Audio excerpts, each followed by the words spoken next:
What's up, everybody? This is Jason David Frank, the Green Ranger, and you are watching Ranger Wrap-Up. Uysa!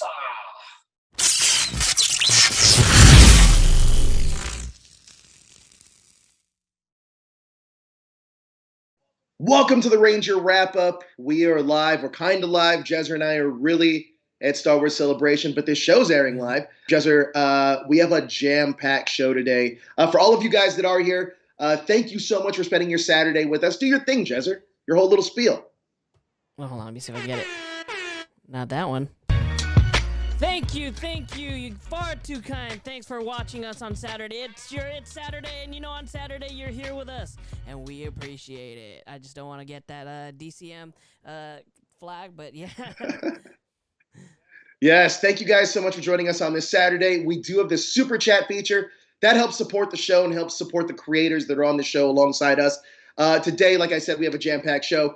We have the Ranger Nation discussion segment. We're going to be talking about the end of Dino Fury. I'm going to be joined by Fan Club, Aplusopinions, and Jinsakuu. Also, that's right, Fan Club is going to be giving his theory of the week. I'll be chatting with Blue Dino Fury Ranger Ollie himself, Kai Moya. Jezzer, you got a chance to talk to Daniel Castro, who was a fan Power Rangers prop maker. He's gonna kind of talk to you about the process of making props and stuff. He's talking to him about the projects he's making, some of the things that he was involved in, and throwbacks to some of the crazy things that our group and him have worked together in the past. That's a lot of fun. But Jezzer, let's get to it. Let's talk about a little bit about a couple things. So at the top of the news, we knew we had the Austin St. John response. Did you see it? I did. I watched it this morning at work. What'd you think? Let's preface this real quick, though, because we're no legal experts here. Yeah. We do want to preface that. Honestly, the whole situation is messy. Everybody is innocent until proven guilty. And, I think that the way that the mainstream media handles things is a little crazy, like going to your house and, without any, them not knowing a lot of evidence about it. So it is crazy. But, I felt like the live stream was a little pointless. It could have been done with a simple tweet. That was a lot of effort for nothing, other than maybe telling us that, we're doing our comic book and we're going to conventions again. So look, I'm happy to see that he's still going to conventions. I'm a little surprised that he's not going to lay low. And you know what? Like you said, you're innocent until proven guilty. And we're wishing the best for Austin St. John to come out of this on the other side. And like you said, he's not going to be talking about this at conventions, which is obviously the right move. Just the legalities of that are going to be messy. So just as fans, if you are going to go meet Austin at some point in the future, just probably best not to bring this stuff up, right? Yeah, don't bring it up. I mean, he's probably stressing out as much as he can right now. So, I mean, probably not bringing it up is the best option because you don't want to piss him off. I mean, he's a big dude. You don't want to piss him off. You don't want to, have your spot in line just disappear because you're being rude. So let's not do that. He's a nice guy. He's a nice guy. All right, so Jezzer, are you currently following the comics? I am not following the comics, but I'm following certain storylines, but it's really hard to catch up. I think I was following the Omega Ranger storyline for a bit when they had who's the Doggy Kruger villain guy. Dane? Yeah, I was following that for a little bit. And then it got all crazy with the Eltarian War and things. So, yeah, I need to catch up. But luckily... I got to catch up, too. We should make that a mission, that we catch up on the Power Ranger comics before... I know, before it gets way too late. I mean, I guess it's never going to get way too late. But it is... there's a lot of great content coming out there. But it's okay if you didn't read the comics, because we got Deoxy talking about them. And right after that, Heirloom is going to be hitting you guys with the Henshin Hangout, talking the latest in Super Sentai. He's talking about Dawn Brothers. Another thing that I got to check out. I heard that's amazing as well. Deoxy, let's hit it. The Death Ranger is coming, and the Ranger fandom is trying to figure out who this brand new mysterious Ranger. Who are they, and what are they about, and what ties do they have to the Power Rangers lore in the comic universe? Now, the character's identity is a bit of a mystery as of the time of recording this video, and we still don't know who they are or what they're about. But they did say in the solicitations and the synopsis for Power Rangers Unlimited, the Death Ranger is that the Death Ranger was originally part of the original team of the Omega Rangers, which was a team of 6 Rangers, and this Ranger was tempted by fate and probably teamed up with Dark Spectre to betray the Rangers and get unlimited power. So, no doubt about it, this Ranger has some ties to Dark Spectre, has ties to the original Omega Ranger lore, and hopefully we can see the original Omega Ranger team in this Power Rangers Unlimited comic and learn what the other Rangers were all about. Now, if you look at the helmet for the Death Ranger, you can see that on their symbol, it is the alchemy symbol for gold, or soul. So, if this is the Gold Ranger, I'm guessing that their opposite counterpart will be the Silver Ranger, which is the alchemic symbol for silver and lunar. It would make sense. I mean, we've got the Gold Ranger, why not have the Silver Ranger? And we've met the main Omega Rangers, where their symbols are air, earth, fire, and water. So, no doubt about it, the other Rangers are probably gold and silver.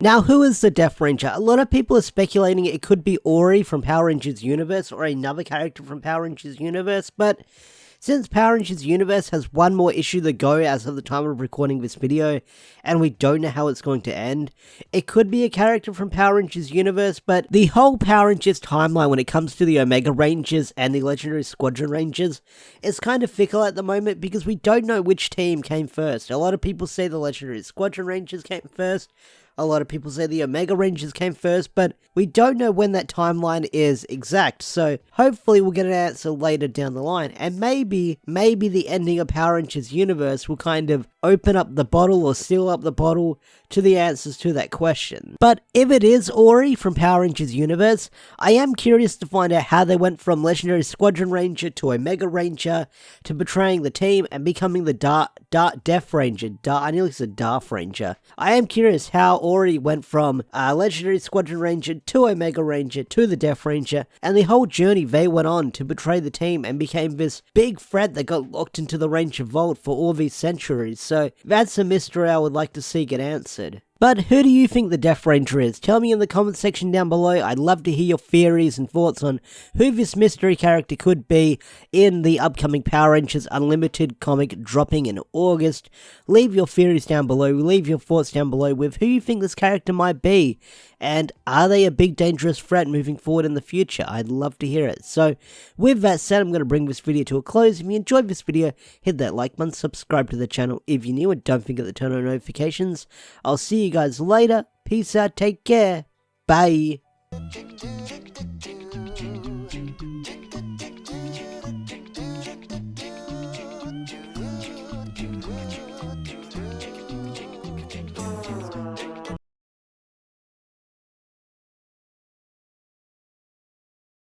Welcome to Henshin Hangout with your host today, which is me, Heirloom. Let's jump straight into it. Merchandise news so far, we've had a new muck be released, which comes with 2 limited edition gears of Lupin Red as well as Kira Major Red. Which then brings us into the next topic of the Zenkanger fig art that has been released. But we've had our first kind of major release of the Sentai fig art with Zenkanger, and also means that we get a brand new one coming out soon, which is Don Marumataro, which is on screen for your viewing pleasure right now. And I've got to admit, this is a really nice figure art. I'm really excited because of this, because I really want this figure art. I want the entire line to come back because we've not had it for such a long time. And the last time that I remember it being released in Japan, which was Kiba Ranger from Die Rangers, which was obviously Tommy from Mighty Morphing, and it was one of the most popular ones that they ever sold. So that's good news. Why did they cancel it? No one knows, but I'm glad that they're back, and this figure looks absolutely stunning, and it's definitely worth adding to your collection. Some more merchandise news is basically they've now released the Don Oni Taijin. This is one absolutely stunning Megazord. This looks absolutely fantastic. This image right here is actually a decent one, but we've actually now seen what it looks like in toy form, where it's huge. It's so big. This is Bandai of Japan's biggest Megazord that they've ever done so far, to my knowledge at least. And I've got to admit, this is a must buy. This is, I don't know how they're doing it, but they've made me want to buy pretty much everything that they've released so far. In other Sentai news, basically we now have the Memorial Gearlinger, which is absolutely stunning. I literally want this straight away. It's 130% bigger than the original one. And with this image, you can definitely see that buying the Memorial one would be the best one to buy, even though it's a little bit more pricier than the DX version. Over on the official blog of Bandai, they have actually talked about this. With Memorial items, they always have something a little bit different in them, with either lines from the show, something that's been recorded just for this, and especially some music. Now, the Kira Major Morpher had 200 lines in. This apparently has over 200 lines, and do you know what? I'm impressed, but my only concern is I wish this was show size, because I think this would sell out straight away, because it just looks so cool. And now with this going on, I feel like we're going to get the Dom Blaster, and I think that's the one that I really want, but I'm going to be picking this up. Let me know if you're going to be picking this up down in the chat or in the comments directly. This comes with 6 die-cast gears. 5 are the ones from the show, and then obviously the one that they use at the power-up, which is basically the stuff that they use for Dom Brothers and stuff like that. So we have that coming out, which I'm very much looking forward to. So some Dom Brothers news. Basically from Toku Leaks, we've had a look at our possibly 6th Ranger for the Dom Brothers series. We don't know, it looks like it is. I'm not going to confirm, but it looks like we have, because we see one person suited up as Don Momotaro or Dom Brothers Red. But could this be the 6th Ranger coming in? And it's actually quite soon. Who knows? I'm very much looking forward to seeing it and how his costume is going to be, especially since Dom Brothers has been really good and everything looks good. Is he going to be CGI with his Ranger, or will it be human form? Who knows? Let me know down below in those comments, and also in the chat as well. Moving on to the actual review of episode 12. And this episode was actually quite a funny and fun one, which showed a little bit more into the lives, as well as mainly looking at Don Momotaro, who cannot lie. And we find out that he can't lie at all. If he tries to tell a lie, apparently he dies, which I thought was a little bit kind of over the top, because it's like, oh yeah, that is that, boom, dead. So I hope that that was just kind of a over exaggeration, but it did kind of make me laugh. But this entire episode is about a new staff member who is a wannabe idol who kind of joins in to kind of work at the kind of coffee shop. I don't know if it actually has a name.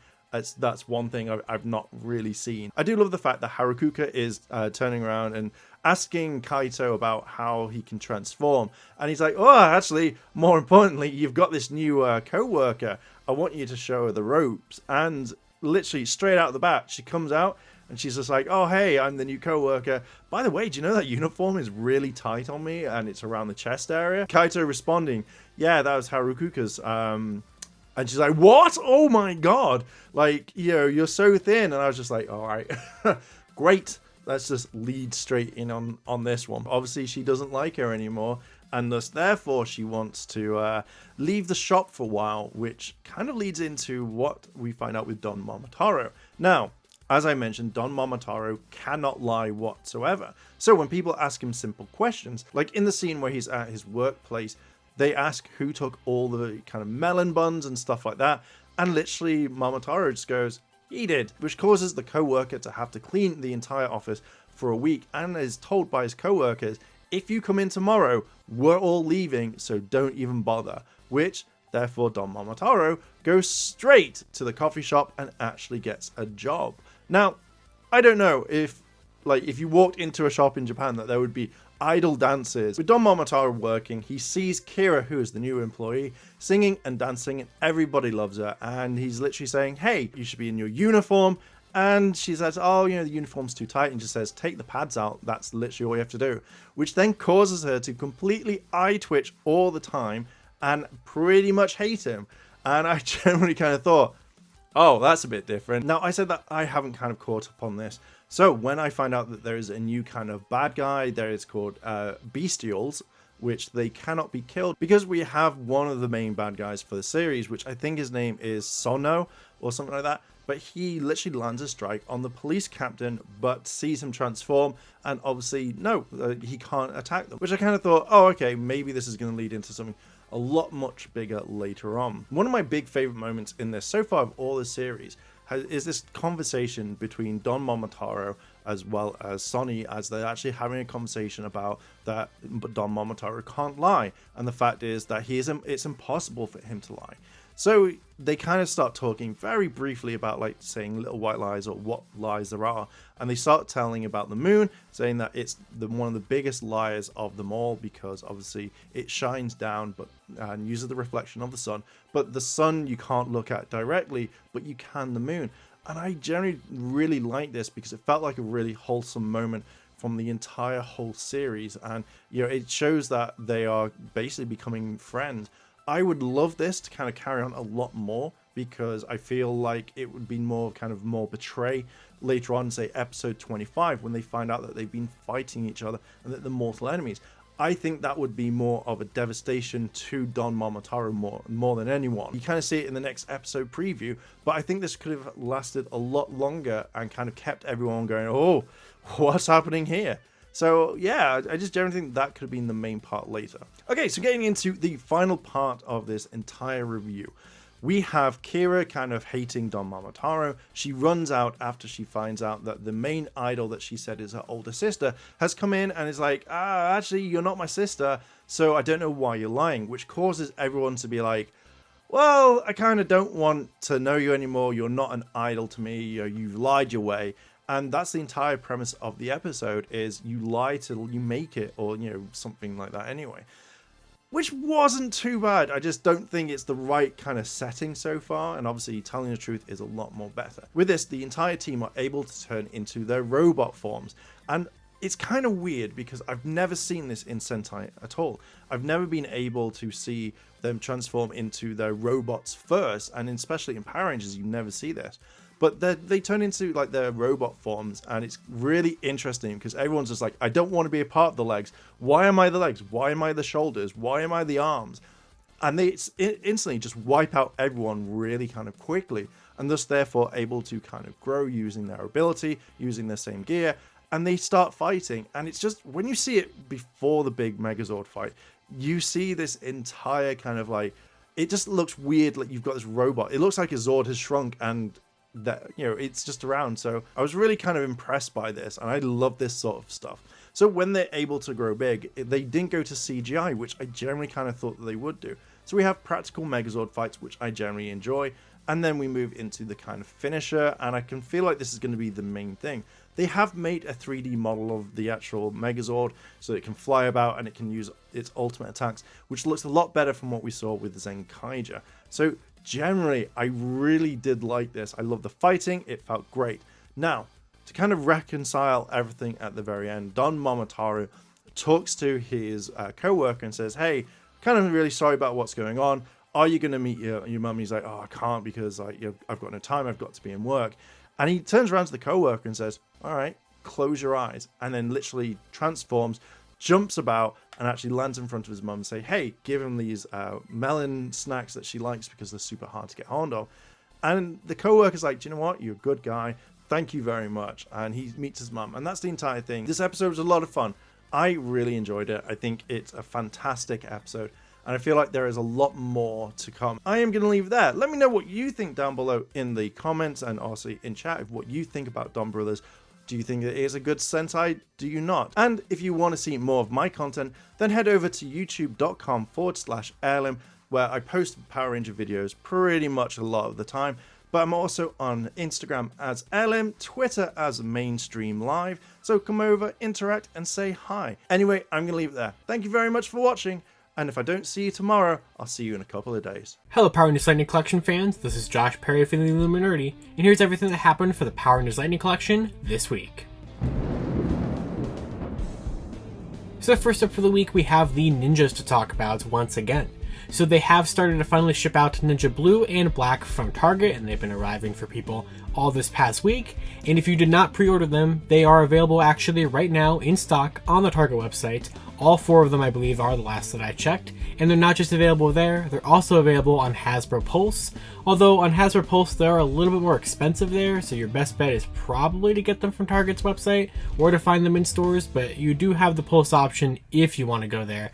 But basically, the ninjas are now really kind of all over the place in the US at this point, as we wait for the second wave of Catherine Pink, the Red and Yellow Rangers to come out, which will not be coming out until like this fall or so. So we have the 4, which you can see them right behind me here, that are out now, and hopefully you can get them from wherever you want to.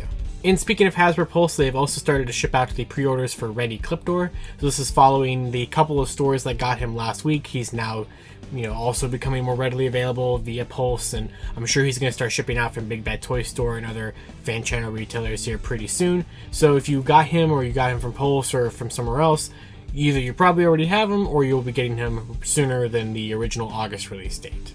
And speaking of Hasbro Pulse, if you had pre-ordered the restock that was planned for the Mighty Morphin Red Ranger figure, the one from Wave 3, that was originally released back in 2019, but has since become pretty rare, you're going to be waiting a little longer. So a couple months ago, they had announced a couple restocks back up for pre-order for him and Zeo Gold and Lord Draken.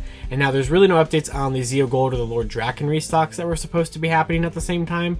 However, if you pre-ordered the Mighty Morphin Red, he was originally supposed to come out at the beginning of June, and it has now been delayed to the beginning of August. So no idea exactly why that one in particular, or if the other two have also been delayed in part of this little restock thing that Pulse was going to be doing. But if you had pre-ordered him there from Pulse, you're probably going to be waiting until at least August to get this figure in its re-release. The big information from this week, though, has to do with Hasbro's upcoming Selfie series. This was a figure line that was accidentally leaked because of the fact that Hasbro Pulse accidentally let their developer version of the site be public for about an hour a couple of days ago. And basically this revealed to us that they are planning a new action figure series called the Selfie series, where you will be able to send in somehow, we're not exactly sure how this would work just yet, but you would be able to send them either a picture of yourself, or you'd be able to customize some kind of pre-existing facial options, but you would be able to make your own head sculpt for a Hasbro 6-inch action figure. Now, before the site was pulled down, we got to see a couple pictures of what these might look like. We also got to see some promo images of what the boxes may look like, thanks to some of their other brands, and there was a whole bunch of brands that were included with this. Marvel, Star Wars, Ghostbusters, G.I. Joe, and of course Power Rangers. I wrote a whole article about the Selfie series over at the Illuminerdi this past week, so if you guys would like to find out the full details of it, you can check out that article on the site right now. But this was pulled very quickly once it was found, and has still yet to be officially announced by Hasbro. But if this ends up being a thing on Hasbro Pulse, they do seem to be that they're going to be $60 figures, but we don't really have a lot more details beyond what was leaked to us a couple days ago.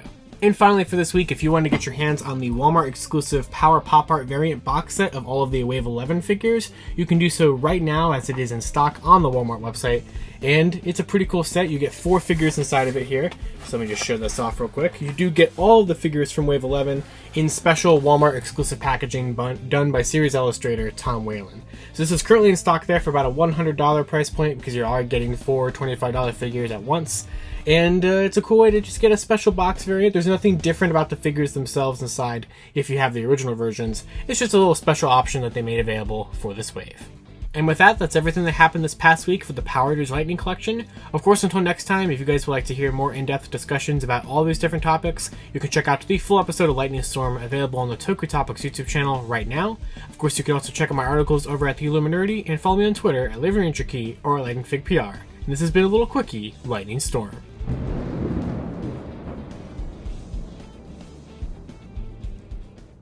So, Jester, I got to ask you, because I know that you're into props yourself. You got a 3D printer. I always see in our group chat you got a Mandalorian suit. You're making all sorts of new things. Thor's you're hammer making, right here.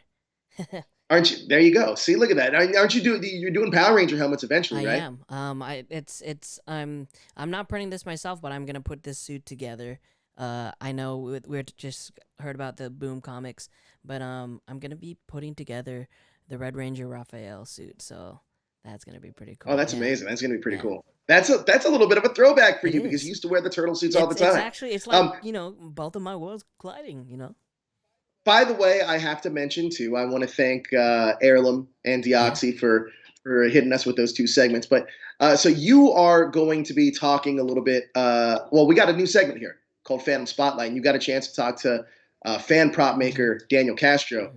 What did you learn about some of the prop process that he's been doing? He's actually involved in a lot of the projects that a bunch of different people are working on, and we just talked about like the love of the fandom, and one cool story that I can probably tell for you guys right before is the reason why he was so motivated to finish our Megazord cockpit was because of the off chance that some of the OGs were going to be sitting in it. And experiencing it. So I think that's pretty cool. We also talked about just the rewarding feeling of making a prop for the original source material and having them see it, and then having their eyes light up. So that was pretty cool.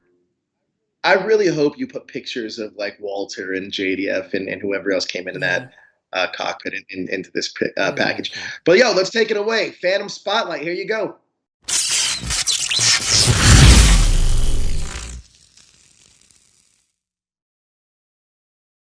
What's up, guys? It is time for the spotlight of the week, and today we got Daniel Castro. Daniel, how you doing today?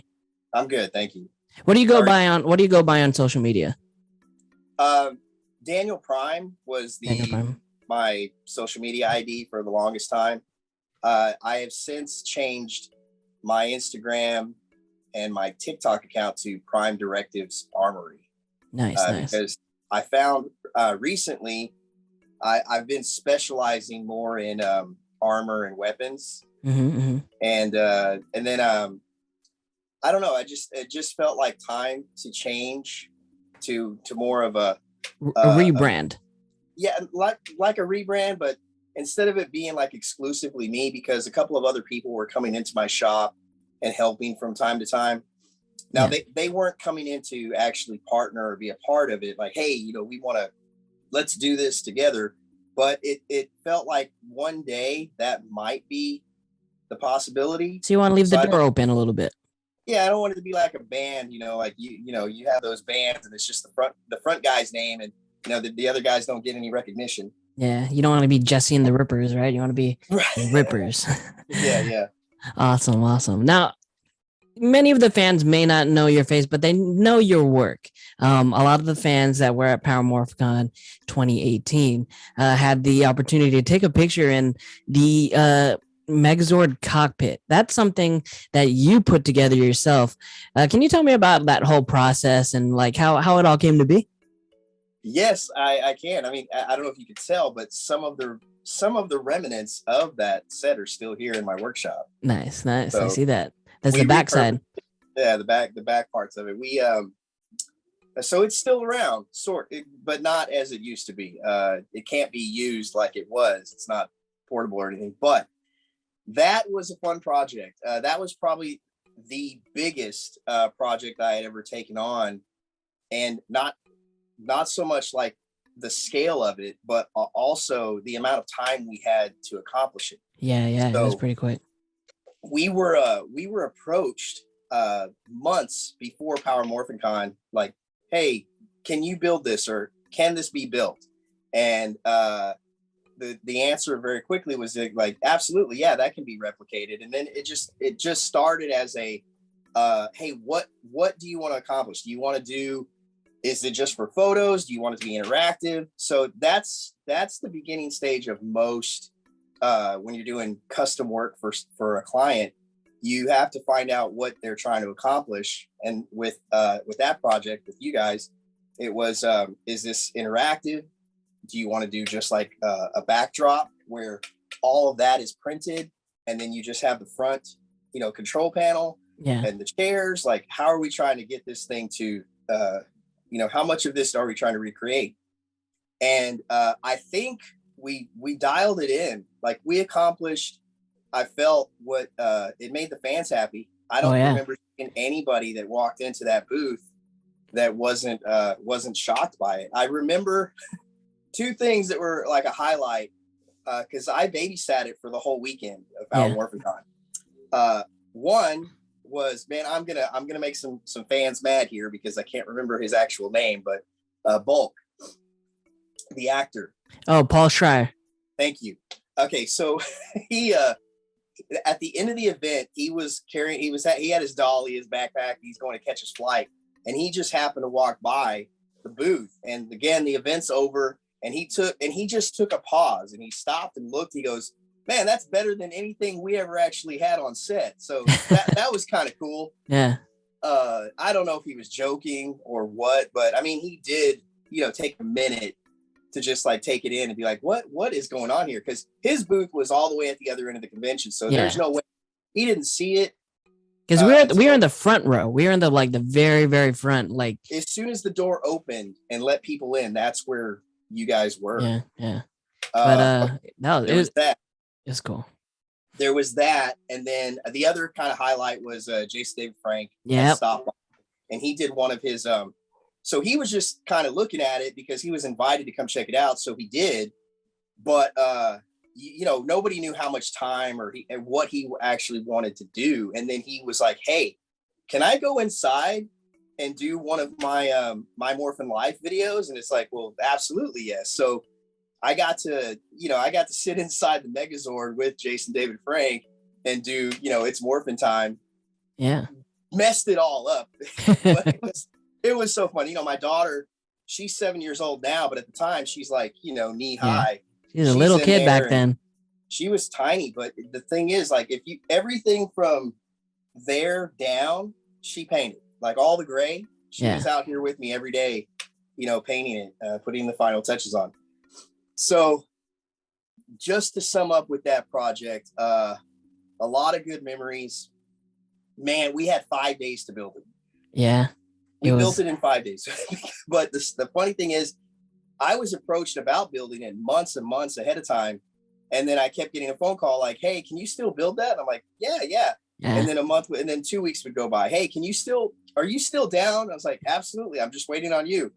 And then it was like 2 weeks. Yeah. Before I was like, "Man, I mean, dude, we're like, and at that point it was like, I almost wasn't going to be able to do it. And then they were like, "Look, here's the deal.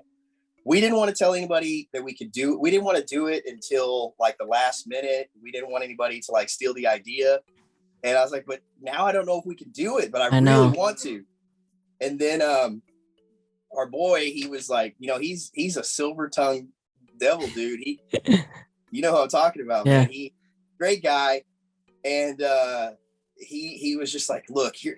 So it didn't happen, but this is what I'm just letting you guys know what really got me to drop everything and build this thing in 5 days, because we're talking like 16, 20-hour nights. Yeah. I wouldn't go to sleep until 3 a.m. sometimes.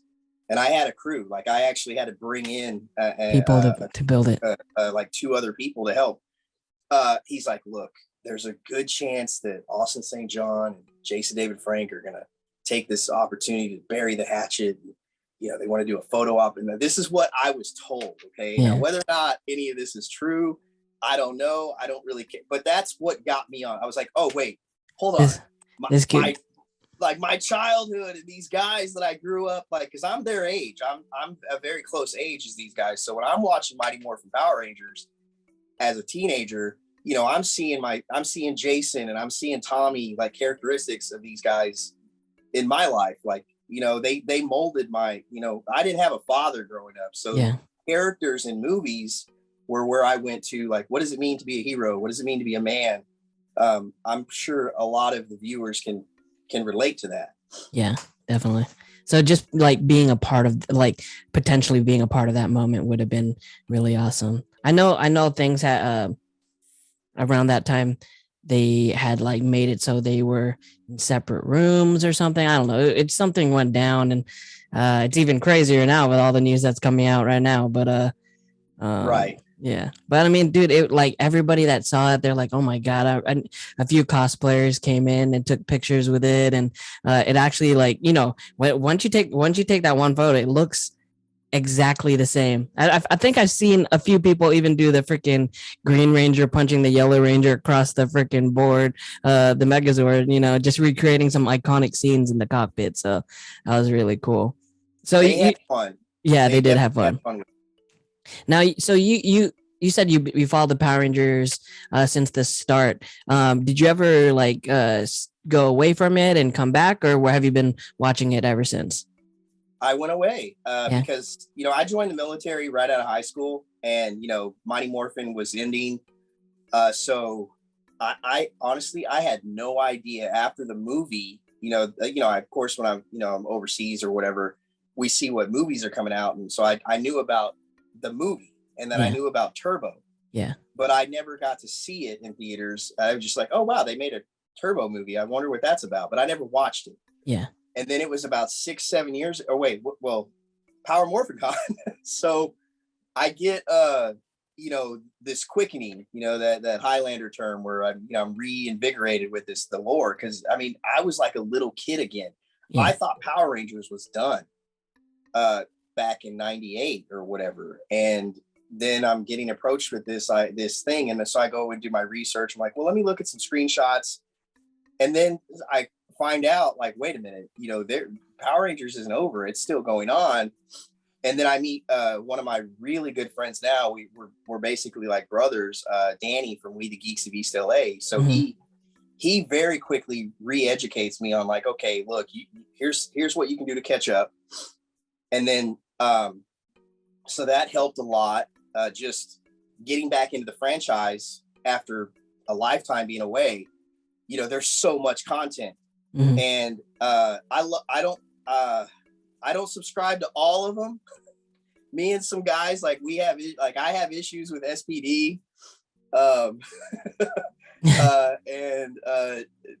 We go back and forth. So I'm not one of those fans who's like, everything's great. Yeah. 100%.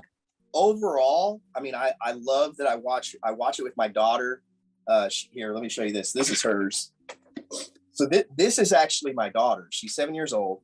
Yeah. And this belongs to her. And she's going through and she's getting, the different Red Rangers to That's sign awesome, man.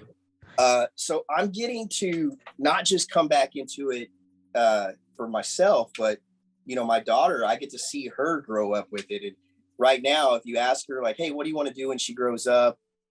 She's like, well, let me tell you my plan. I need to learn gymnastics. And you're like, oh, cool, no. that's great. What do you want to do gymnastics for? Because I want to be a Power Ranger. Oh. I mean, she's got plans on top of plans. It's great. That's awesome, man. Now, I mean, just being kind of like in the fandom, you've actually have been a part of a lot of these like either fan films or tribute films that even have a lot of Power Ranger actors involved in them. Can you tell me how you got involved with some of these projects? Oh goodness. Man, I wish it was a simple answer, but I feel like it was it's like Zordon said, I need a nerd who can build stuff for real cheap. I think that's kind of what happened. This energy just came out. Well, I keep telling people this. The nerd culture, it's a very small group. It's not as big as people think it is. Like the geekdom, fandom, I mean, there's not that many really in this area. That work like Burbank, California. It's a small grid. And among those, the prop builders, like people that actually like make your cosplay props, that's an even smaller group within that group. So there was I believe there was a couple of us that were approached maybe with the idea, but because I'm local and a couple of people knew me, that was just like, that was it. It's one of those things where, we order on Amazon because it's so convenient. So like once you found someone that can kind of do or at least they say that they can do it, and you have that sit down meeting and it goes okay. So, we had to sit down, me and Joe, about going back to the Megazord. So I think it all started then. The reason I'm in these fandom films, these live action fan made Power Ranger films, is because of this Megazord set. Yeah. So it all started way back then. I had a comic book store that I owned and operated for about a year to 2 years. And, Joe comes over, we talk about some t-shirts. One day we talking about t-shirts, and next thing we're talking about Megazords. And then we're talking about building stuff. And then Power Morphin Con happens. A few people like, oh, wow, you can build this, you can build that. Then fast forward to this past 2 years, right before the pandemic. Irving Lambert. So Irving, he and Nerdbot, they end up networking together to film using the Megazord. And so Irving, part of his camp is like King Vader, and Nerdbot wanted to work with King Vader, but they'd never met him. Mm-hmm. And our boy DJ Rivers, he just happens to know a Both. guy who's got like they're all connected. So this guy knows that guy. The 7 degrees of separation, right? Yep. So people reach out to their people who ended up reaching out to their people, and then we're filming here in my garage, in my shop, and then everyone's like nerding out about like, oh my gosh, we're in the Megazord. It's like, you built this. Well, how about, can you make this? And then so one big project led to, the weird thing is this big project led to small projects. Like, hey, can you make me a sword? Can you make me a blaster? And then the next thing was, hey, you know what? Do you want to come check out the set? Do you want to come and see what we're filming? And I was like, yeah, sign me up. Absolutely. I love this stuff. Mm-hmm. So then that led to, I was on set one day, and then I remember, just trying to be helpful. Like, I don't want to just stand there and watch. If I see someone, they need tape. If I see that, the actor, well, it started out with props. So if I see the actor struggling with his helmet or his costume, like, I'm right there, Johnny, on the spot, like helping out. Yeah. So I felt like what happened is some of these guys that are running their productions, we're all doing this for passion, and they see someone who's, trying to be helpful also, they remember that. And so now we're talking to this current project I'm working on with Nerdbot/DJ and Chris Kamen Lee. Which is called, what was it called? Bloodline of the Grid. Bloodline of the Grid, yeah.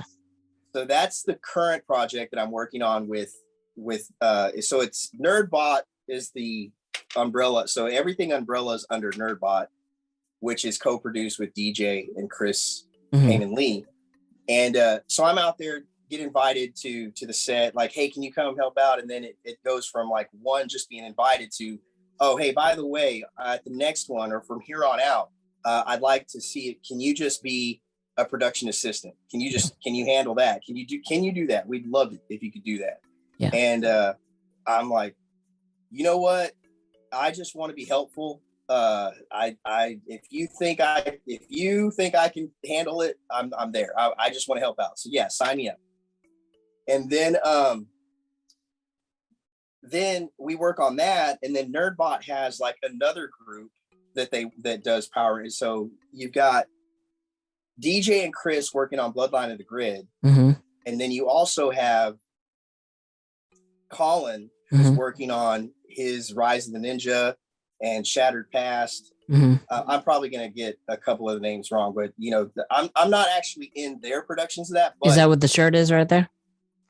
This one is, I believe this one is from Colin's universe. He calls it the extended universe. Yeah. The Rangers extended universe. So because of the help that I've done with them, with other stuff, he's like, hey man, I got you a shirt here. This is for you. Yeah. And I was like, dude, thank you. Thanks a lot. I appreciate it. And then, but I see like down the road, there's a possibility that I'm going to be working on like multiple power, even though it seems like it's the same group. Like Nerdbot is at the top and they're helping out with like DJ and Chris's stuff, but they're two separate films. Gets really confusing. Yeah, it does. Yeah, especially with Collins, because Colin plays multiple characters in it. So it's like, wait, who is he? Now you've got DJ that's in both. His same character is in both. Yeah. Craftsman. But it's one of those things where I feel like there's so much, there's enough content, there's enough fans. There's enough fans out there that why limit the amount or type of your type 100%, yeah. Because you know what? It's like, let's take Batman, for example. Like, I grew up on Keaton. Yeah. But I like the recent installment. And I love Ben Affleck's take. I love Ben Affleck, yeah. I don't necessarily like the story of the Justice League movie. I think they really messed up Batman's character. Yeah. He's not a comedian. And like every so often you hear Ben Affleck saying lines that are like comical.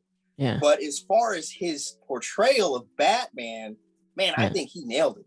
I think he was like what you call it, the animated Batman, but like in live action. Watch the video Arkham, play the video game Arkham, and you're playing Ben Affleck. Yeah. Like that's, dude, he nailed. But what I meant is, so getting into like these arguments. Okay, let's talk about Spider-Man, for example. Which Spider-Man is your favorite? And I love what they did with the last one, because what they did for fans is like, look, these guys Mhm. actually love and appreciate each other. Yep. They're Yep. trying to show us that why are we arguing over which version is better? It's like, just, be Colin, make as much content. If throw Yep. it on the wall like spaghetti and see if it sticks. Yep. Somebody out there, Will love someone it. out there is going to love it. But you also have people like my friend, or my brother, my little brother, Danny from We the Geeks of UCLA. His content is more like of a purist style. It Yeah. has to make sense. We have to, start with an idea.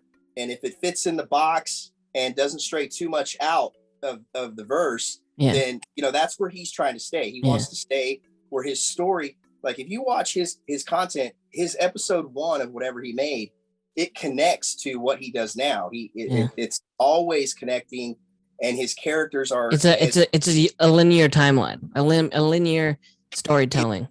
It's linear, and he tries to make it like, if the character could do this in the actual series, then it makes sense. Yeah. If yeah. not, we don't. Like, for example, this is not against people who just film what they can. Take, for example, Saba. Nobody should be able to use Saba except for a certain ranger. Mm-hmm, mm-hmm. Okay. But you've got people like me who just make something cool, and they're like, man, I want to use this, but I don't have the White Ranger suit. I just happen to have Saba, and I have this. So for the sake of the content, and you're just going to make a video because it's fun for you. You don't care about the rules. Yeah. And I mean, I do that kind of stuff all the time. I mean, I'll make a certain prop or a weapon here in my shop, and I'll just want to use it, Mm-hmm. and be like, dang, I hope they don't crucify me for accidentally like. You just gotta you gotta do what you love, and going to that, like, you are a craftsman. Like, you're the definition of a craftsman. You've created and brought to life some of these things that we've only seen on TV and we've only seen in comics. Can you tell me about, like, diving into, the fandom and, like, creating these, like, epic props from the franchise? Oh, okay. One of my favorites that I got to be a part of making. So I was the Psycho Red Saber, the Psycho Saber. Yeah, I don't think everyone's, and I don't think it's been in the show long enough for anybody to, like, look at it so long. Right. Well, a lot. That's funny that you say that. Okay, so I met. Oh my gosh, I'm gonna get his name wrong. Psycho Red. No, Patrick. I know Patrick. I mean, as far as like crafters go, but I want to put a pin in the first thing and dial in on what you just said. I think the reason why we don't see things close up is I got a chance to see some of the actual props that were on the set of the Mighty Morphin and other sets, and I met the master. Why did I use quotes? I met the master prop builder from the set, and he showed me the props, and I was like, wow, these are amazing because of their heritage and their iconic status in the world of the Rangers. But these props are horrible. Like, they're so trash. And then you hear Jason David Frank, like, he'll talk about it all the time. He's like, yeah, this was just Velcroed and it was falling apart all the time. And I think that's why we don't get like a lot of super close-ups and where that hurts the prop builder is we're trying to recreate these things as accurate as we can. We're screenshotting everything. And when you can't get these close-ups, you're just kind of like, well, I'm just going to have to, make my own interpretation of it. Mm-hmm. Like right now I'm working on these little, where's my camera? There you go. Right there. So I'm working on these little, spiral sabers, keychains and earrings and necklaces and until I got some really good screen accurate photos, I was just having to kind of like make it up.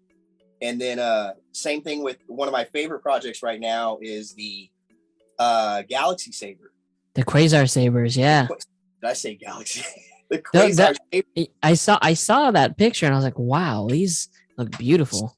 So I'm going into like a 3D modeling program, and I'm trying to. There are people who've already made some 3D models of it, and Mm-hmm. I'm not saying that theirs is bad, but like I got a chance to see one of the most accurate ones. I'm holding it, and I'm looking at it, going, man, this is great. This is a beautiful sword.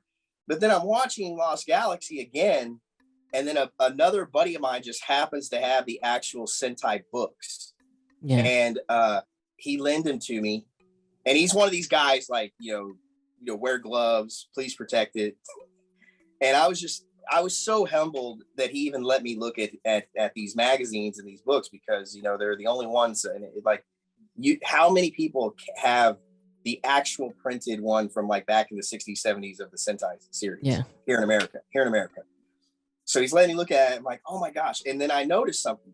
So on the the Quasar Saber, the handle, there's a red jewel that is like right on the hilt, like right before and they put it on, most modelers have put that jewel on both sides of the hilt. Yeah. But then I was looking at the pictures, and then I'm watching Lost Galaxy again, and that jewel is only on one side. It's like and I think that what their idea is, it's a button, like it activates the saber. I don't know. Because it collapses. The saber collapses.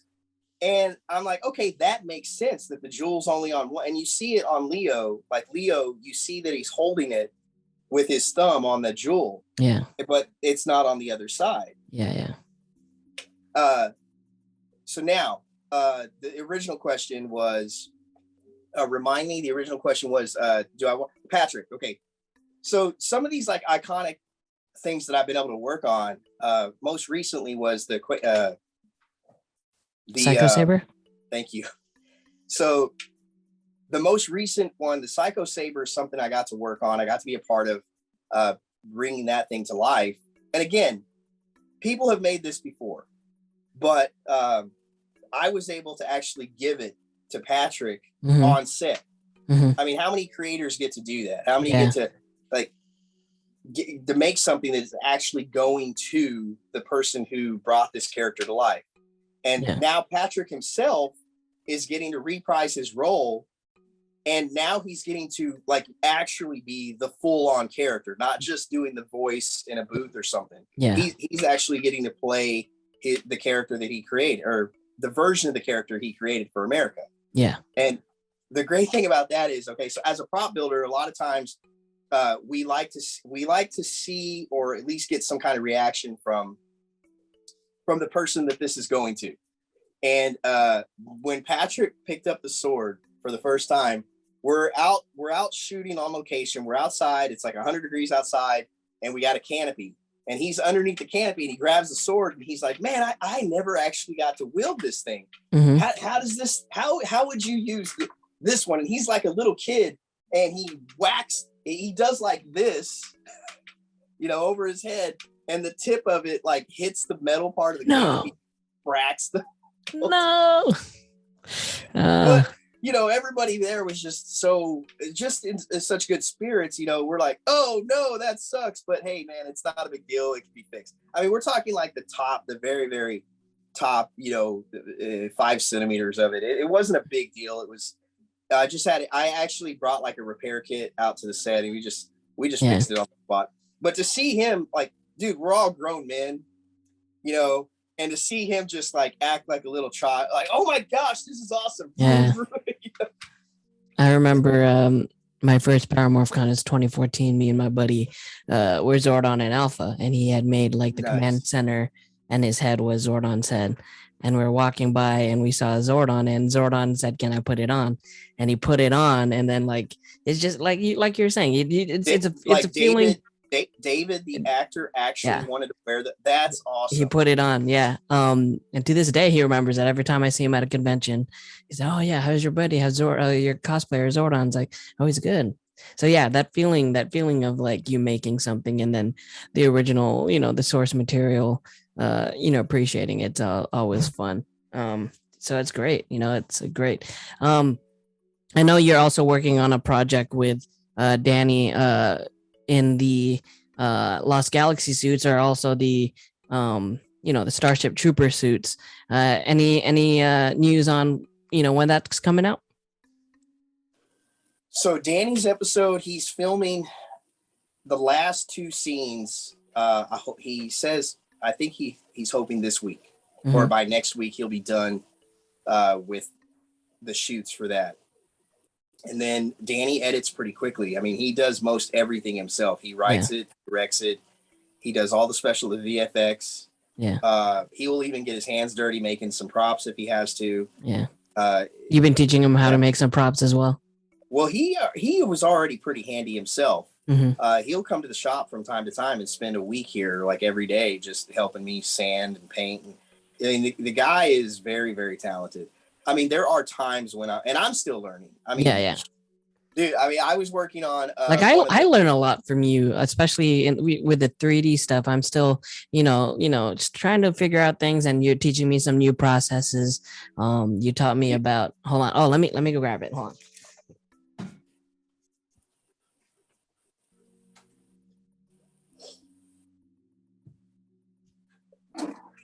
So you're teaching because, as you know, there is especially for some Chrome stuff, there's a very expensive paint that's out there, a Lumiluster or whatever. Lumiluster. Yeah, and I am not gonna pull the trigger on buying it. But you showed me a cool trick that I learned from your TikTok is the gunmetal trick where you can print. So I printed Mjolnir.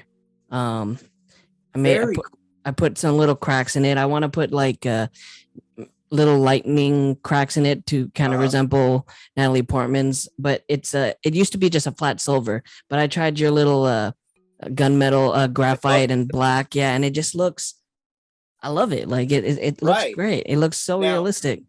Did you clear coat after the fact or just leave it the way it is? I clear coated because if I didn't, there'd be some residue on. I was just curious, like how much of a downgrade. Oh yeah, see the clear coat that I had. If I had like a glossy one, I think it would made it look cooler. But like when I first put it on without the clear coat, it looked amazing. Like it looked so good. So there is a slight step down in the quality. It just looks flatter, yeah. But when you get that effect, you just take a little bit of graphite powder and just buff it in, and man, it's crazy how much of a difference that little technique changes. It changes your prop from looking like a toy to the real thing. I mean, it's so much fun. I mean, I was fortunate to meet Ray Bradbury like the year before he passed away. And if you don't know who Ray Bradbury is, shame on you. He's basically the pioneer of science fiction writing. The guy, he was so sharp. We're in this library, and the library's full of us, and we're listening to him. He's recounting like all of the things that happened in his life that led to his career. Like he basically is explaining his career. And man, I mean, he was like almost 80 years old, and the guy, his memory was so sharp. Yeah. Then it comes time to get an autograph. Like everyone there, we line up, and one of my buddies who I didn't know he was going to be there. He's in line right behind me. And, we found each other in the crowd, but, now we're in line and we're waiting. So I happened to be the last person that was able to get an autograph, because at some point he got tired, and he looked at his handler. He's like, look, man, we got to cut it off. Yeah. And here's what's sad. It worked out, but I almost freaked out because my buddy was behind me. He's like, he saw the line and he didn't want to wait. He goes, hey man, can you get this signed for me? Give me this book. I was like, yeah, sure. Go ahead. I wasn't thinking, and I'll never do this ever again because of this experience. So he's like, can you get this? And he leaves. So I'm standing in line forever. And then, I have my friend of mine, and I get up, and I just out of instinct handed him the book first to get it signed. And he signed it. And then he tells his handler, he's like, that's it. I got to call it a night. I can't go on anymore. Oh no. And I'm holding a binder, and I wrote this like little short science fiction story. And it's in one of my little journals. And I was like, and I'm like, this look on my face is like, oh no. Yeah. No. And he sees me and he goes, what's wrong? I was like, that book. And I tell him the story. That's not for me.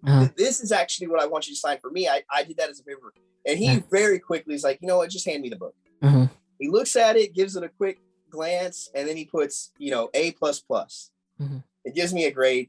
And then he says, love what you do and do what you love, and you will never work a day in your life. Now, I know he didn't coin that phrase, but it's one of those things where any chance I get to have an audience and we're talking about, they want to know what makes me, tick, or what makes me want to do what I do. And it goes back to that experience. Like, up until then, I was just doing jobs. I was working at Radio Shack or something, or I was working sales, like different sales jobs. And that was the moment where I'm like, what am I doing? Like, why am I just working? And Jim Carrey even attests to it. He's like, you can pick a safe job, but it doesn't guarantee you're going to be successful. It doesn't mean that you won't have a chance of, that not working out. Yeah. So I don't know Jim Carrey personally. I don't subscribe to everything Jim Carrey, but I can say that, going back to the Megazord, when we built the Megazord, it was like, hey dude, can you still make it? And I'm like, I only 5 days, like I can build stuff, but dang, that is a huge undertaking. Part of me was like, look, dude, I don't think I can do that. I mean, you give me 3 months, I'm going to make mistakes and I can probably fix it along the way. But this was like, we had to do it. It had to be a one-time go, like no mistakes. You do 3D printing now, right? How many times do you set that printer to go and you're just like, please, when I come back tomorrow, you're going to work? It's the worst feeling in the morning, after leaving it on for the night. It's like, please, may have the supports, held it. Please, will it stick to the bed? Please, man, failed. Nothing failed. No layer shifting like that. Yeah, it's that type of feeling. It's the worst. But when you get to have experiences like, you see the fans, every single person that got inside the Megazord was just, they were just amazed.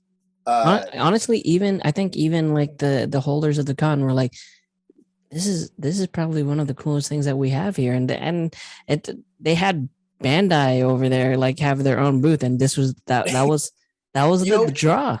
I remember Hasbro had like the Beast Morpher suits on display. Yeah. And then they even had actors come through at one point wearing them. And, people were just lined up to just be inside this thing.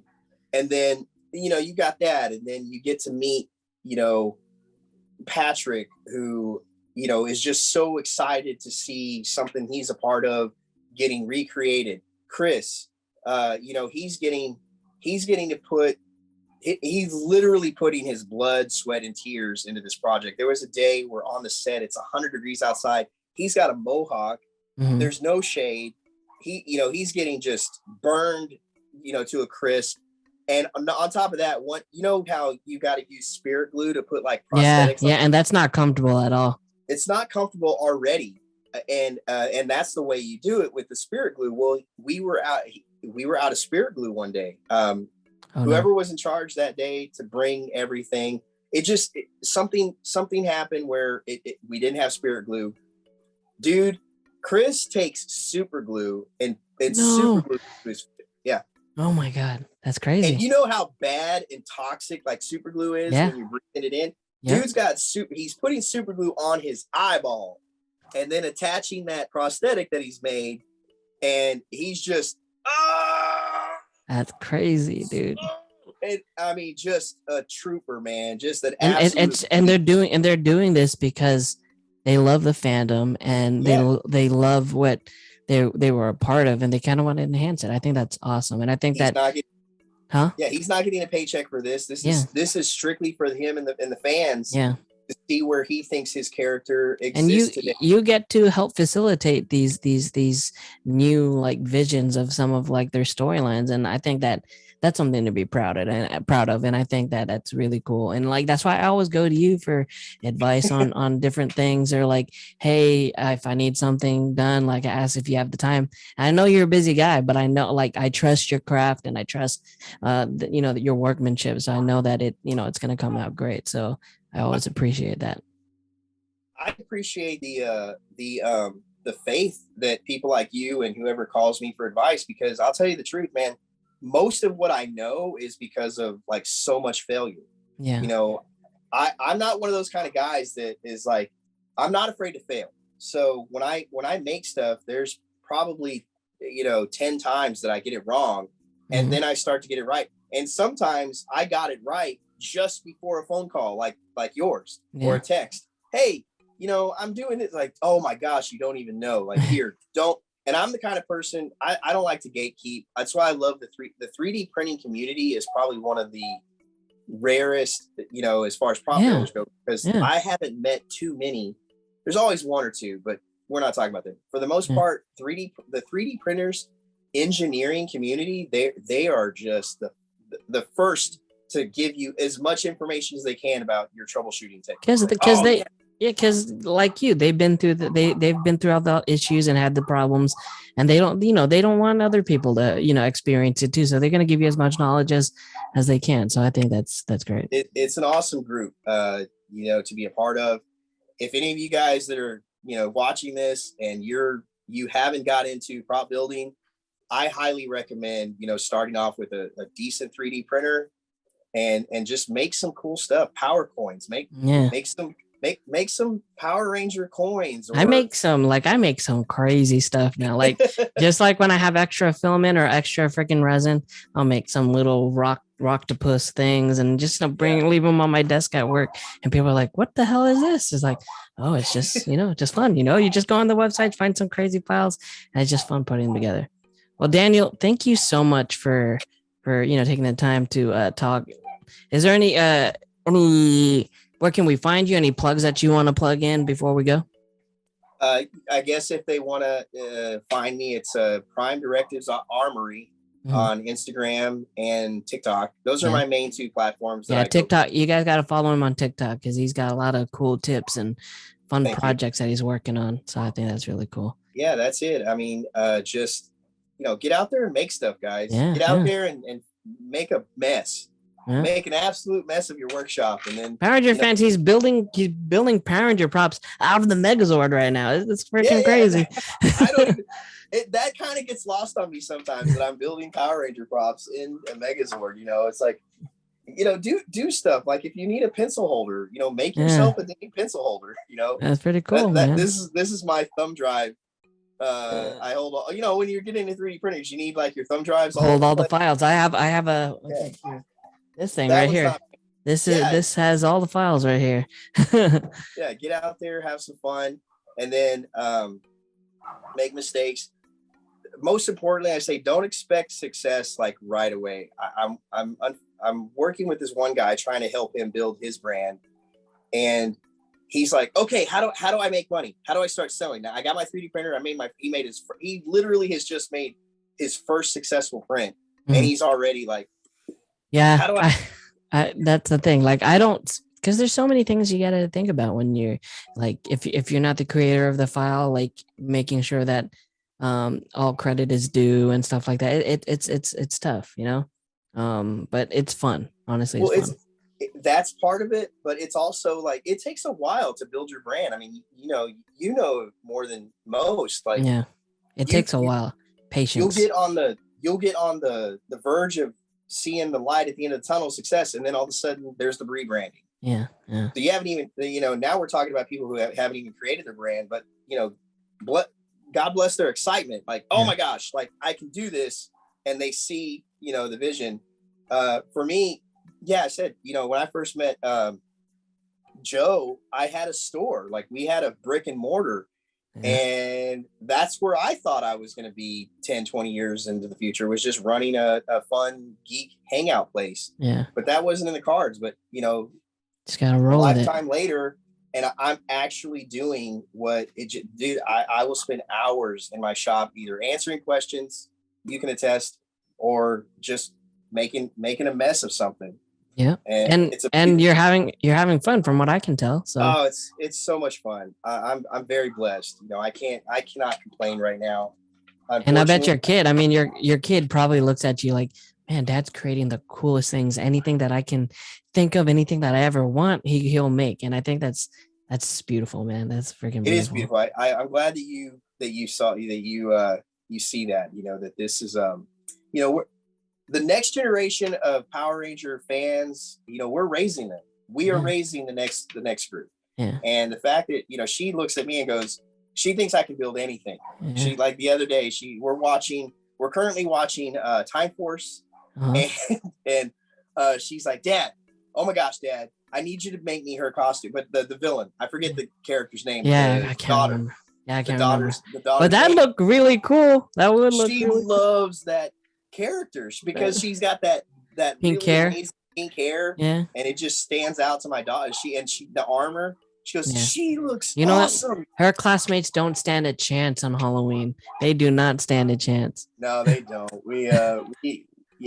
Man, we have so much fun. I mean, going back to what you said, and I know you want to wrap up. Yeah, it started as a passion. Many nights of heartache, burned fingertips, hot glue, super, just a whole lot of mess. And then now we're at a point where we're just having so much fun right now. That's awesome, man. I can't wait for you guys to see Danny's next project, Chris and DJ's next project, Colin's next project. I mean, these guys that I'm fortunate to be, grouped in with right now, man, they're Irving. I'm sorry, I forgot. Irving was one of my first believers in my process. Dude, if you don't know Irving Lambert, the other guys you probably know because of Power Rangers. Irving did a Power Rangers thing a while back, but go check out their stuff. It's so awesome, guys. Thank you so much for even wanting to have any kind of insight with me. I'll say this last thing with what's happening in the Power Ranger community. I feel like it's something I want to say. It's like, once a Ranger, always a Ranger. It really resonates with me right now more than anything. I think we really need to remember why we're fans of the fandom. We watch these shows and, you have these character arcs, let's say, for example, a villain, Andros' sister. I'm sorry, I forget her name right now. Even Astronema. Astronema. Rita and Lord Zedd at the end, they get blasted with a wave of goodness by Zordon, and now we just kind of forgive everything that they did these heinous things.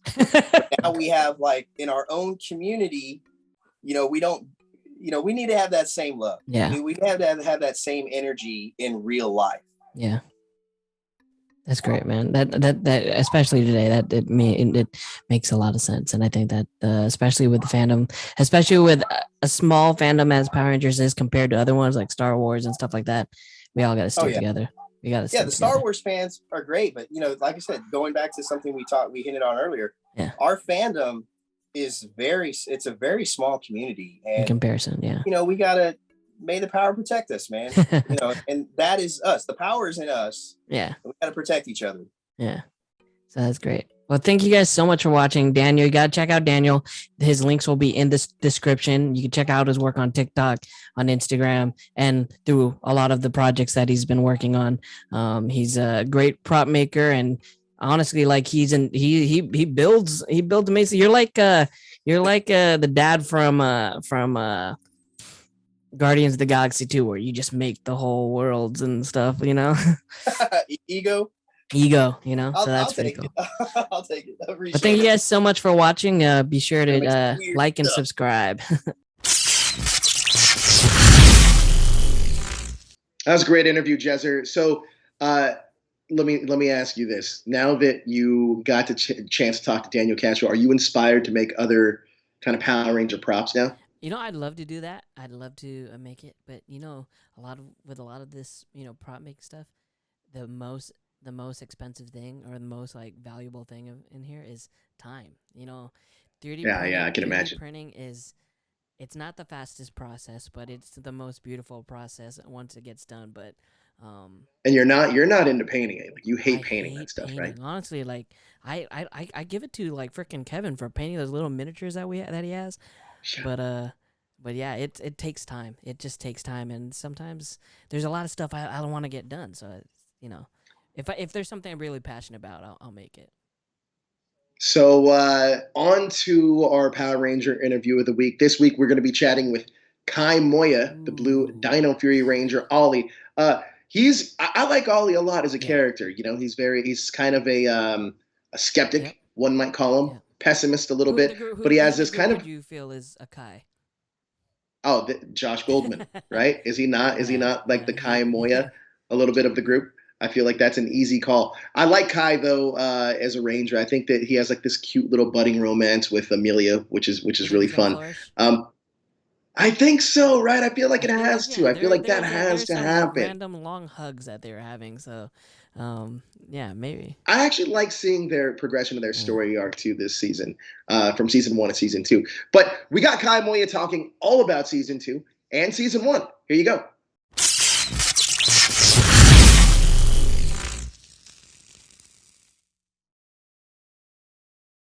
Kai Moya, how you doing, sir? Good, I'm doing awesome. Power Rangers Dino Fury Season 2 Part 1 is currently airing on Netflix right now. I can't wait for Part 2. It's such a fantastic season. I got to congratulate you not just on Dino Fury, but you guys just won the GLAAD Award. Am I right? You're absolutely correct. It was a huge honor to see that. We're scrolling through social media and we saw it and we're like, yes! And I think we're all hoping for it because we're really proud of what our show has been doing. And so it feels really good. It's an honor to be mentioned in that. So, look, as a fan and also as a dad, I couldn't agree with you more. It was one that I watched with my young one, and we saw the episode, and it gave me chills because it's not something that that I was used to growing up with Power Rangers. So that was an amazing feat in its own. But not only that, you guys are one of the longest running shows of all time. I believe it's like number 23 out of all of television history, which is quite an impressive feat. First question I have for you, man, is tell me what it's like to kind of like live this legacy of Power Rangers, because it's had quite a history before this Dino Fury season. Absolutely. I mean, overall, it's just amazing and so much fun. And I think at first, how long has it been? 2 years ago almost, of finding out that we were cast was like, oh my goodness. And sometimes it's a lot of pressure because it has been something that's been going along for a very long time. And so you feel this pressure, but then, as we start to work on it and have our show be different from the rest, and we settled in, and now it's just so good. Every day is a blessing, and just being a part of it is such an honor. Absolutely. Now, what was your first introduction to Power Rangers, and what season made you discover the franchise? Okay, so my first introduction was my uncle. He's still a Power Ranger fan today, actually. And so he used to watch it. I lived with him for a period of time. And so he used to watch, he was into SPD. Yes. When he was a young kid, he was watching that. And so I remember sitting down next to him and I was like, what is this? And it would be Power Rangers, SPD. I was like, oh yeah, this is great. So that was my first intro to Power Rangers. Fantastic. Now, you played the character of Ollie. Ollie is mostly skeptical. I feel like in season 2, he's coming around a lot more. But what did you want to bring to the role of Ollie that wasn't necessarily on the page? Well, honestly, at first, because he's doing a lot of development now. It's a whole season, and then now half of 2, and there's another half. At first, I was really nervous because I wasn't connecting, and I was like, oh man, like what am I going to bring to this? I want to somehow bring myself into it, and I felt so different from him, and I was like, wow, this is going to be a challenge. But as the development went on and I got more comfortable with him, I was like, okay, I see the little parallels, and I can actually relate to him a lot, actually, with his, he's a skeptical guy, and I can be like that too. And I'm not a science guy like him, but there's parallels of where I can use that and access my similarities to him and bring it in. So it was a challenge at first, but now it's just awesome. I'm so happy to be Ollie. I love that. Now, look, you guys shot this in New Zealand, and mind you, this is in the midst of a global pandemic. Mm-hmm. However, New Zealand, for the most part, was relatively unaffected. I did hear that there was a little bit of a breakout in some of your co-stars' apartment that could have that they had to quarantine down for. But shooting, it's almost like a snapshot in terms of a pandemic. What did you learn about yourself shooting Power Rangers in a pandemic? Oh, what did I learn about myself? Man, I don't know what I learned about myself. I mean, it was so weird, I guess, being there at that time. Well, really good, but at the same time weird because, all of my family and stuff, they're back at home. Sure. United States. And so they're shut down. Everything's like crazy, everything's just locked up and nothing's happening. And I'm there and I'm like, oh, I mean, it's pretty normal life right now. And so we didn't really have to, we didn't really have to go through any crazy protocols, you know, because 90% of the time they're filming, there were 0 cases. Sure. I mean, and those little outbreaks that you're talking about, it was literally like one. One, right. Like one was there, they discovered it, everyone locked down for about 3 days, eradicated it, and then it was just time to go. So as far as what I learned about myself was just, I guess I just learned that, I mean, I obviously know I love my job. Right. I love being an actor. And that just solidified it even more. I was like, I am so grateful and lucky to be working right now in a time where no one else was working. Right. What I learned was like, yeah, I really love this. You know why? I just have to mention my little one, Mia, you're her favorite ranger. So this is the question. No. You are her favorite ranger. This is a question for her. She feels as if Ollie and Amelia have something brewing. She feels like there's some type of attraction. Do you think as a fan we would be able to see that played out in the second half of season 2? No comment. I mean, whatever you guys think, we'll just have to see very, very soon. But you know, Ollie's coming around, right? And they're very different. They're very different. But Ollie's character development he's coming around. So you know, what seemed impossible at first might, you know, it could still be impossible. Who knows? You know what? One thing I absolutely love about your cast, honestly, is that your chemistry. Your guys' cast chemistry is like no other. It's one of the best Power Ranger casts I've seen in quite a long time. How do you guys help develop that chemistry off camera? No, we hate each other. No, I'm just joking. No, that is so true. You know, I mean, I think going into it, any production, really, you can, you know, you get a little nervous because you're going in with strangers. You don't know them. You're all actors, but you come from different worlds, different places, different cultures, and you can be nervous about it because you do hear of casts that don't get along, you know? And so that was always a little worry, like, oh man, I hope we get along. And I think just from the start, there was a good bond there naturally. I mean, we traveled in a pandemic. Right. We traveled to a foreign country that was locked.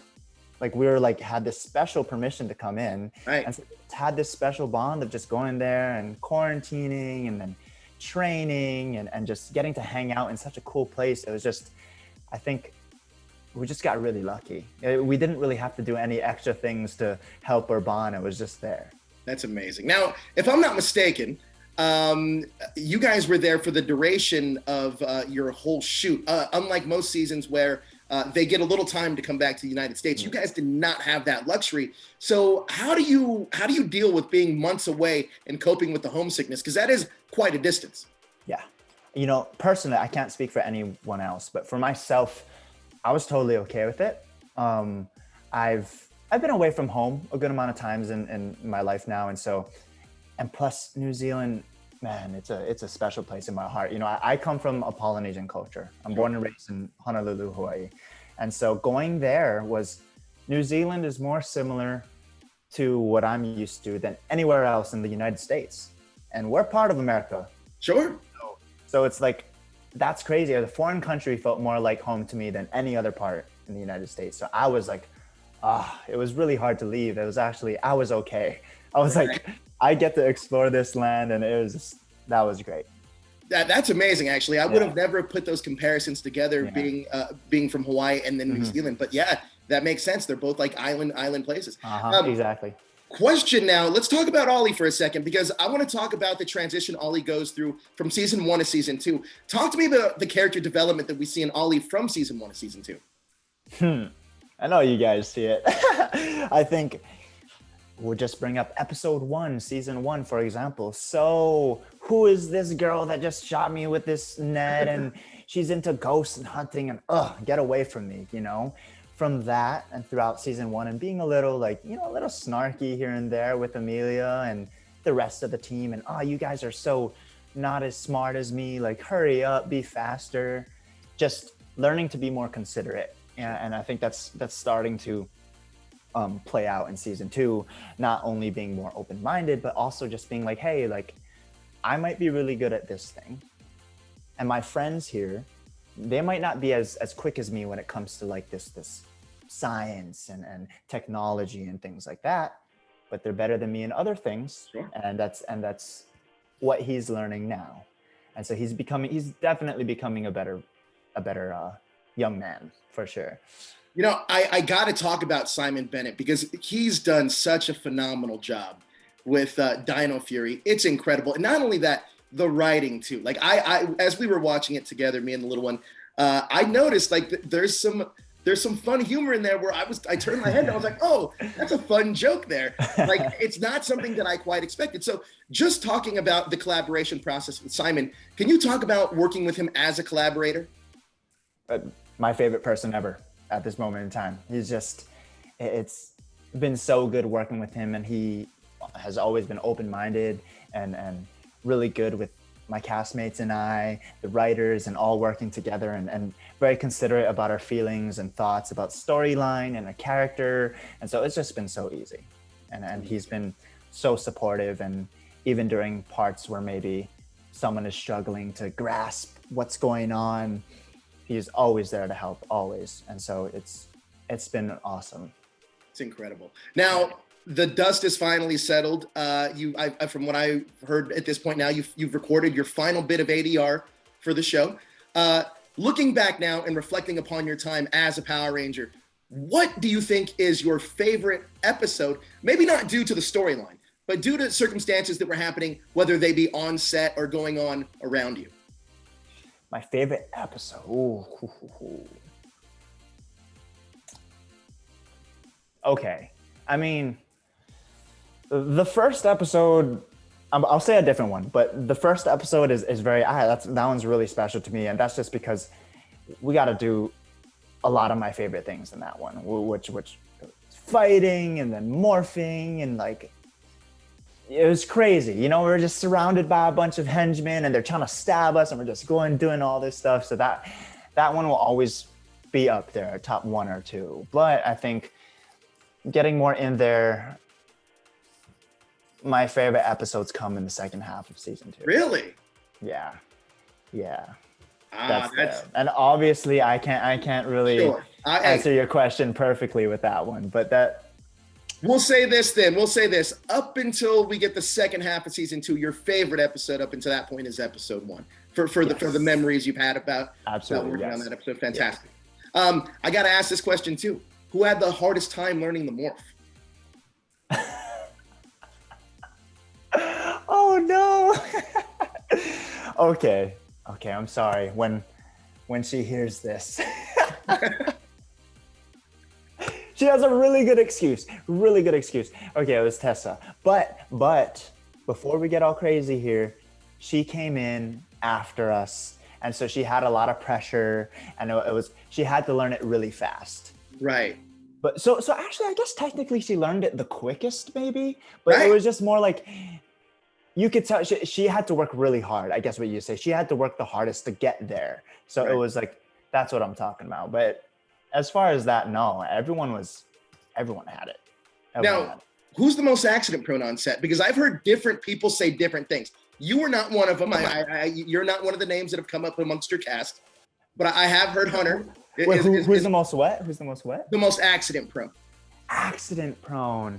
Yeah, that's not me. Hunter said it was herself, but then Jordan also thinks it could have been him.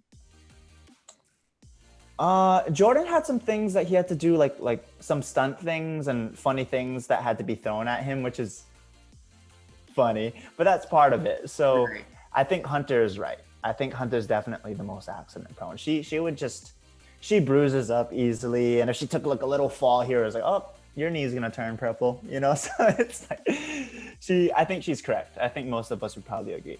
Now, out of all the characters that are on the show, which one do you think closer aligns to your actual personality?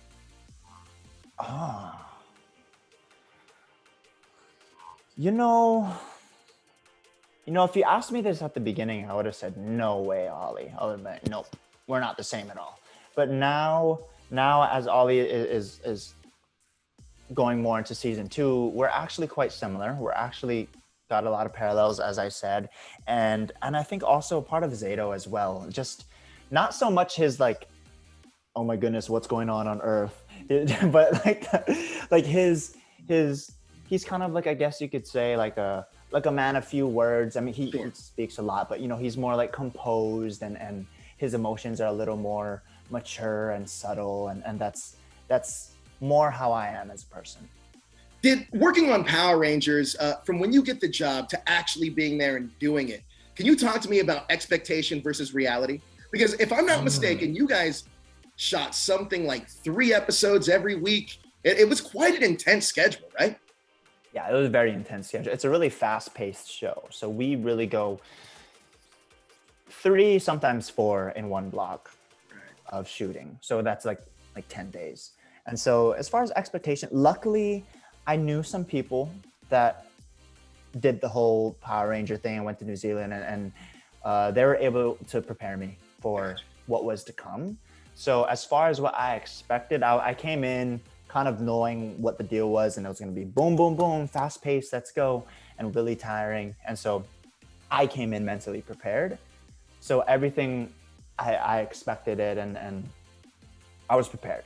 But it was like I said, I mean, I love the work though. Sure. Like it was never a problem, never a bad thing. It was always just, this is my favorite thing ever.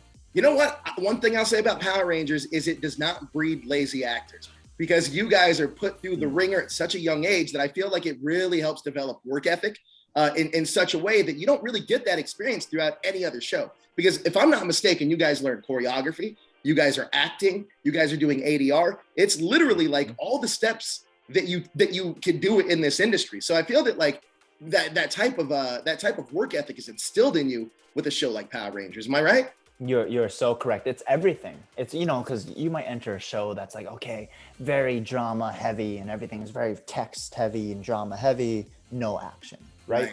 Or you might have one that's a huge action film, not so much drama, not a lot of text, but a lot of action, right? This one, it's really everything. Yeah. There's the I mean, drama, you guys have there's the comedy timing, yeah. Exactly. Comedic timing, some drama, action, ADR, it's everything. So everything you said is spot on. It's incredible. Look, another question I have for you is, were you able to keep any props from set? Yes. What did I keep? There was a couple things. Did you get your suit?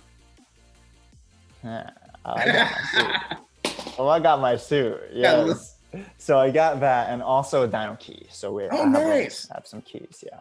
Which was what, if I could choose one thing, and I was like, oh man, it would have been the key, because that was like, it's such a cool little gadget. So like we have the one that really like flicks up and pops up.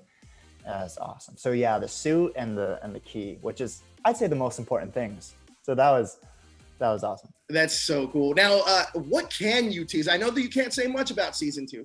I know that it's done, and I know Simon Bennett directed the last 2 episodes. But what can you tease about the remainder of season 2 of the Power Rangers Dino Fury? What can I tease? I'll say one word then, so I don't screw up. I'll just say one word to describe it: intense. I like that word, intense. I've heard so many great words about the finale that you guys are doing in your season.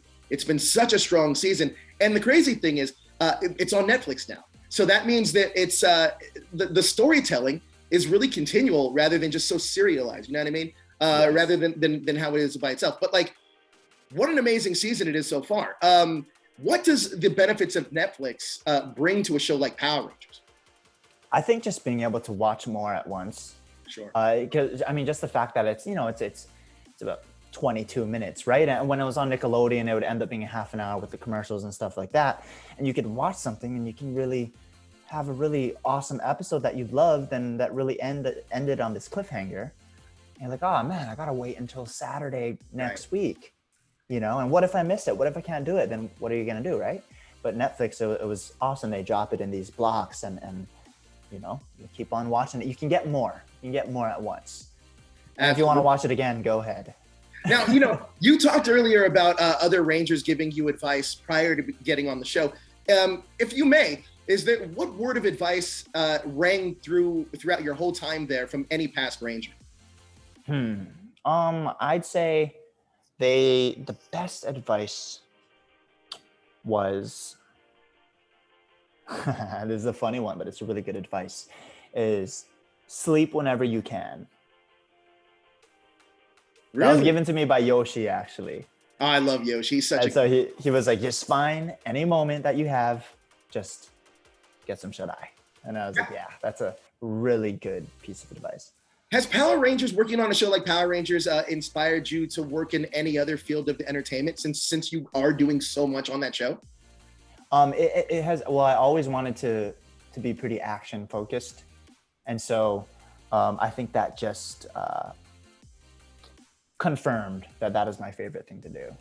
So I think that's definitely my end goal. I love everything. I would love to do it all, but if I could pick and choose everything about my career, definitely I would love to go down the action route.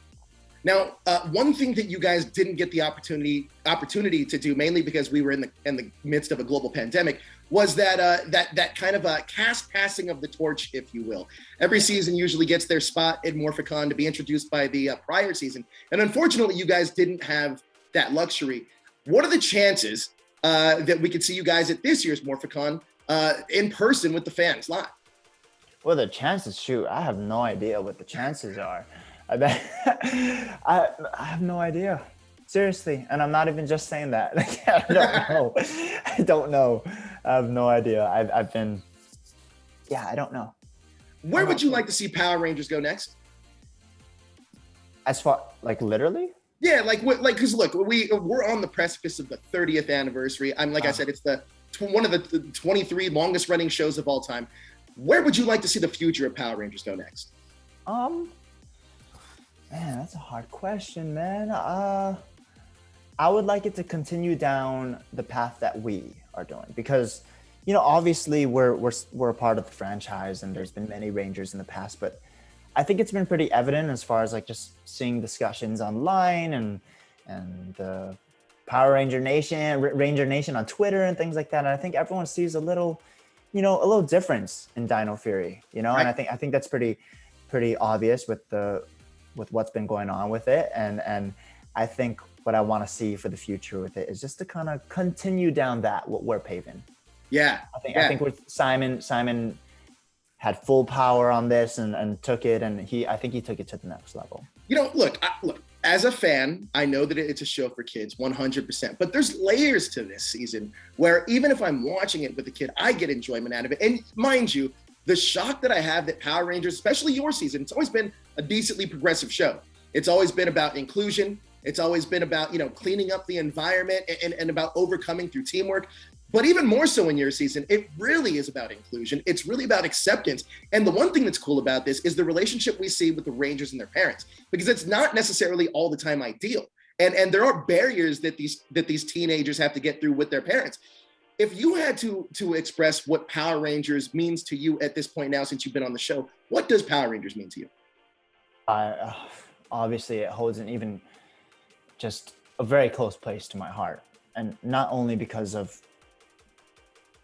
all the things in the show, but just also being I get to say that I'm a big part of the show, right? Absolutely. Along with all the other Rangers here, we're a big part of it, and it's forever something that I can years and years down the line, I'll be able to say I was the part of that awesome, progressive, inclusive show that was making waves for the whole franchise and really started something, and I'm proud to say that.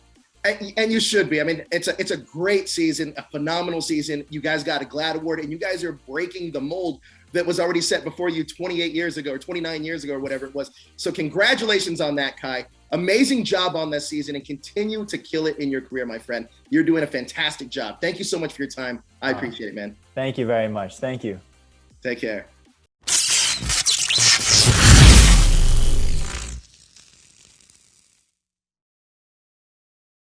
I can't do this on my own, 'cause things ain't always sweet when you out here in these streets.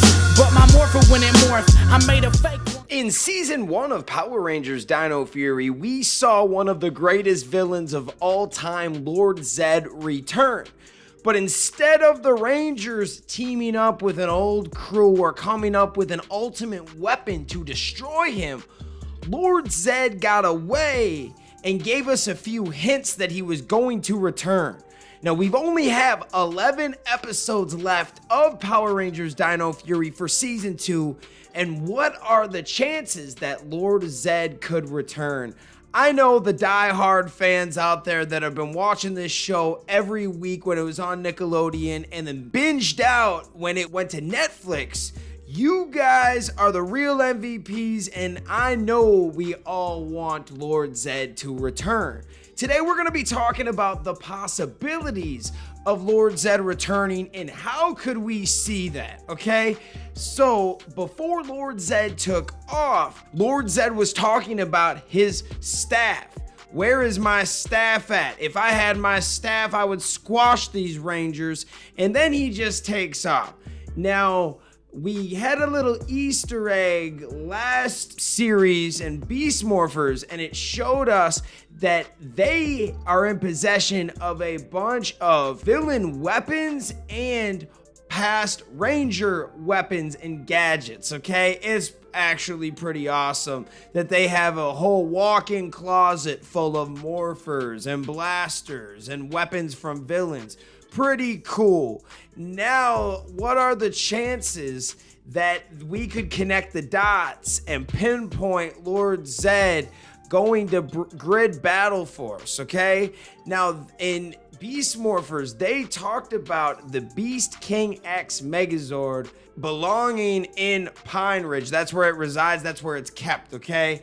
That is pretty cool, and that means there's a chance. So you're telling me there's a chance that Lord Zedd could be returning, and not only that, setting up somewhat of a team up.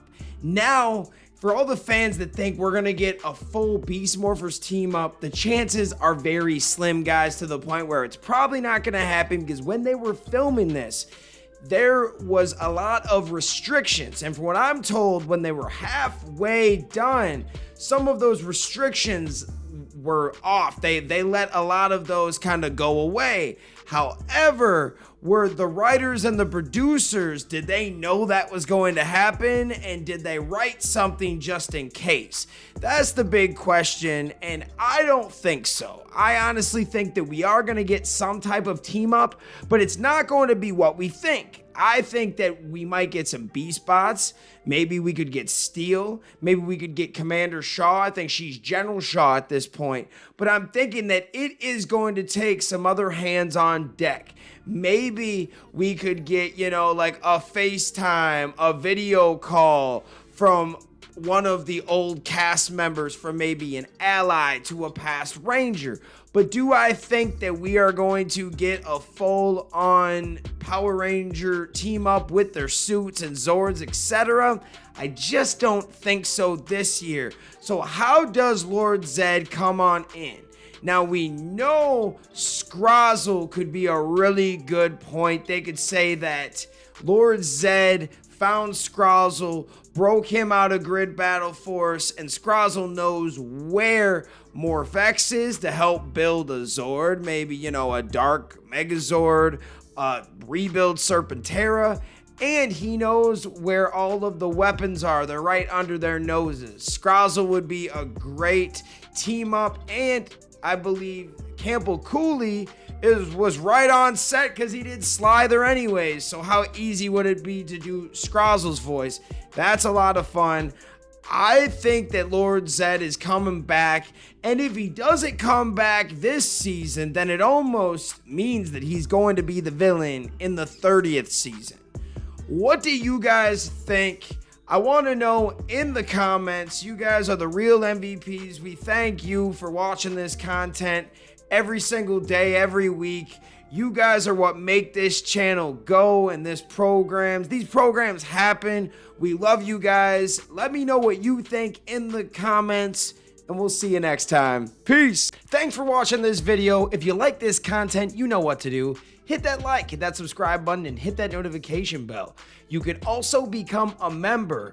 please join the fan club support team right now. We have a Blue Ranger power-up and a Gold Ranger power-up. This is an awesome way to talk with the fans. Join a fan club official chat group. You can also be featured in our videos. At the end of the videos, I will shout you out. That's if you get the Gold Ranger power-up membership. Go check it out. Go support the fan club. We love you guys, and thanks for watching. Peace.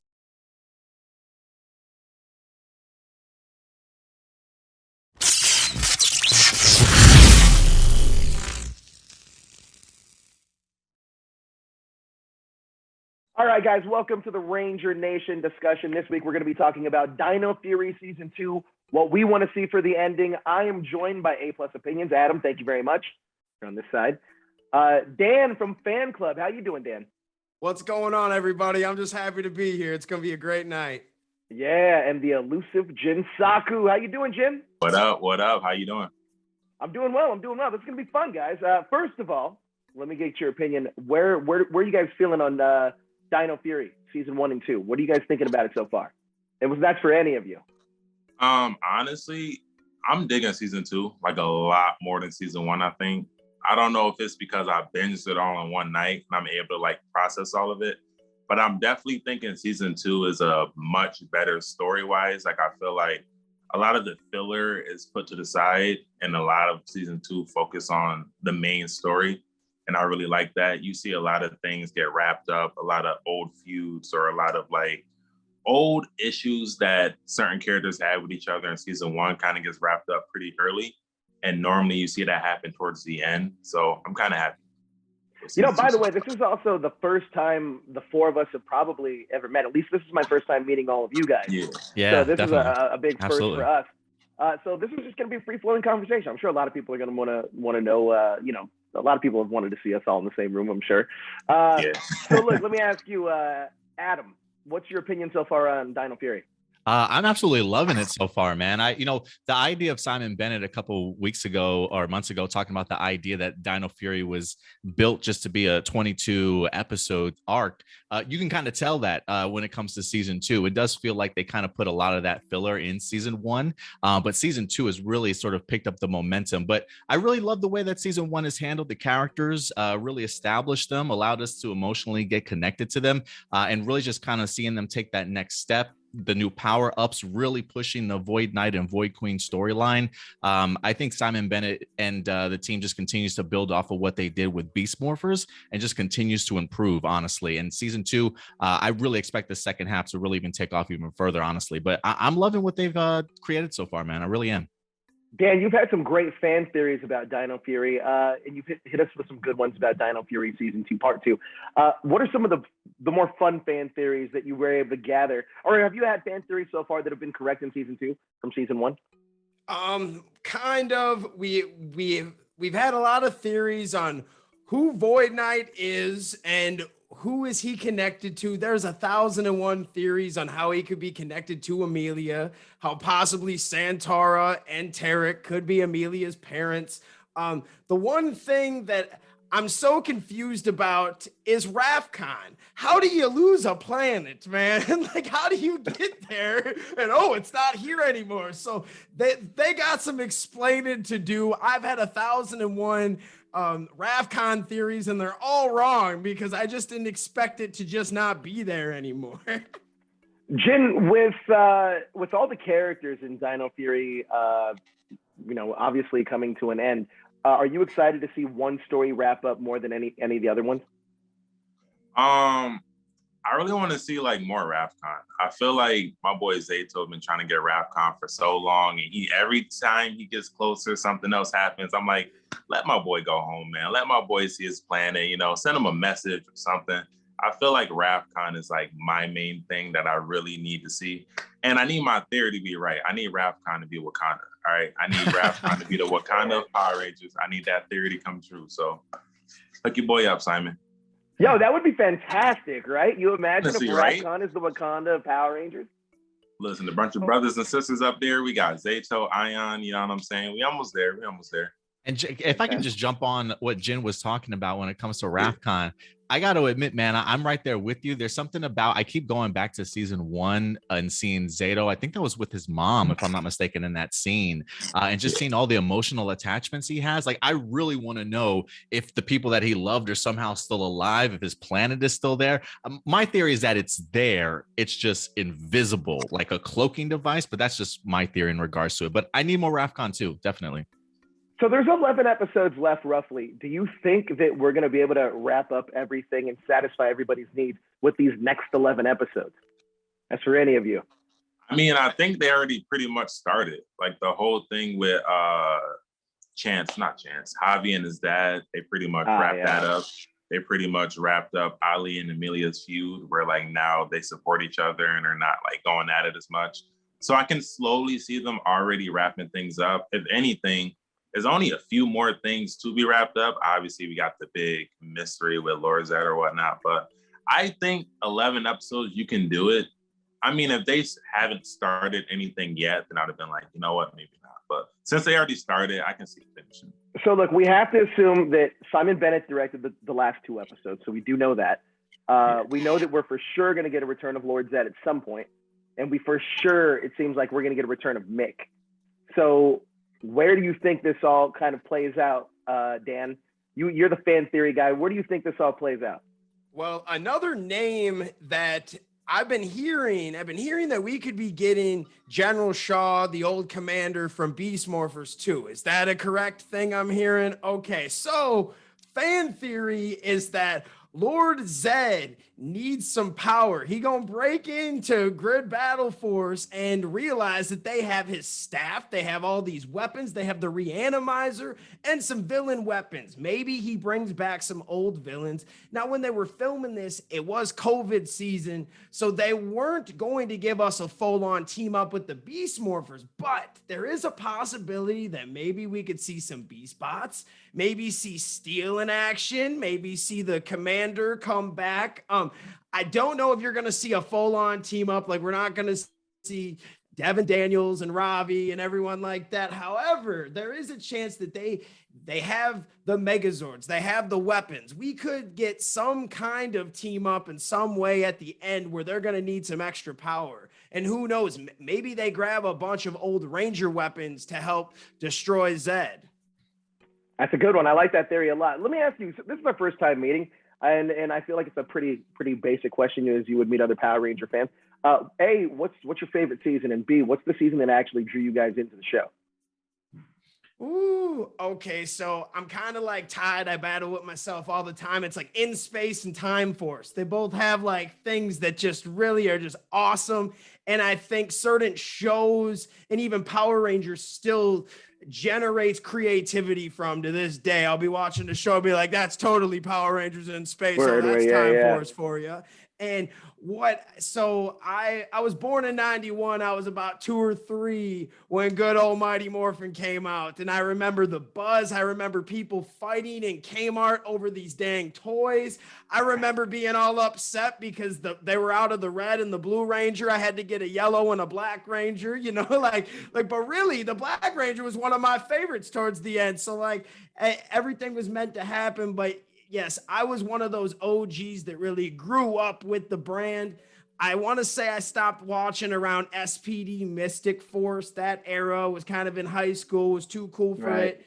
And then what got me really back into it, honestly, was when Hasbro bought it again. I tried to I tried to get into Ninja Steel. I couldn't do it, man. I tried so hard and it really just brought me down. I was like, dude, am I just too old or does this show kind of stink? And then Hasbro bought it, and from there, it's just been upgrading. Every year, it gets a little bit better for me. I think what about you, Adam? I might be the oldest person on this panel. So I'm 39. I think I'm the oldest person on this panel. Really, Joe? I'm 39, Joe. I'm 39 also. Ooh, just 40 at heart, if that just December. There you go. December 30th, Joe.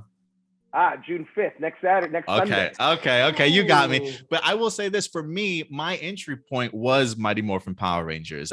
It got me at such a perfect age where I think I was really getting into martial arts at the time and loving martial arts movies. And so just it was just unique. It was just unlike anything I had ever seen. The idea of these kids turning into superheroes with great costumes, amazing martial arts, and then robots on top of it. I mean, it was everything that you needed as a kid. And going back to what Dan said, the Christmas, that first Christmas that they had Power Rangers, the stores were crazy. I remember having a Red Ranger on my list. Like, I needed to get the Red Ranger, and I feel so bad for my parents having to go through all the stores to try and find it. For Christmas, I ended up with Billy, and I absolutely hated it. I was just like, blue? Why are you giving me blue?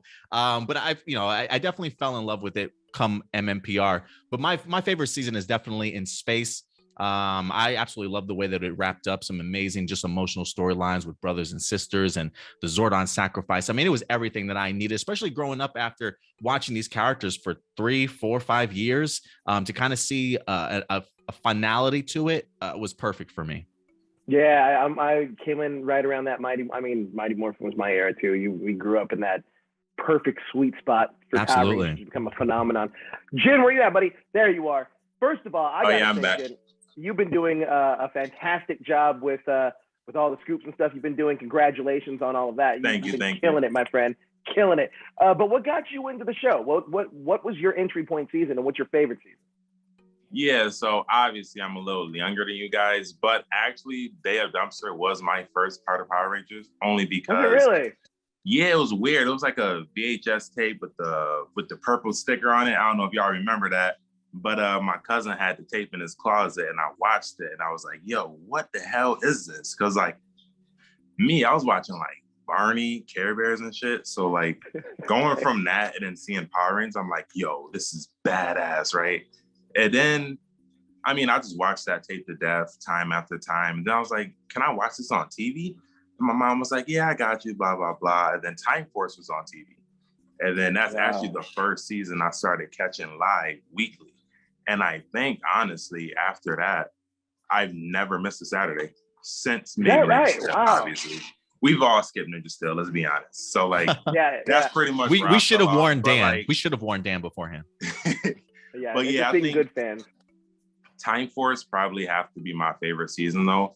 Not only for nostalgia, which was probably my first live season, but like just watching it, you feel good, man. Like you think about all the times as a kid that you watch Power Rangers. You think of like it makes you feel good. You always got that one season. It's like, you know what, everything's okay when you're watching it, no matter what. So I think Time Force is that comfort season for me, and that's probably my favorite. I think having a season where Jen was pretty much the leader of the team is dope.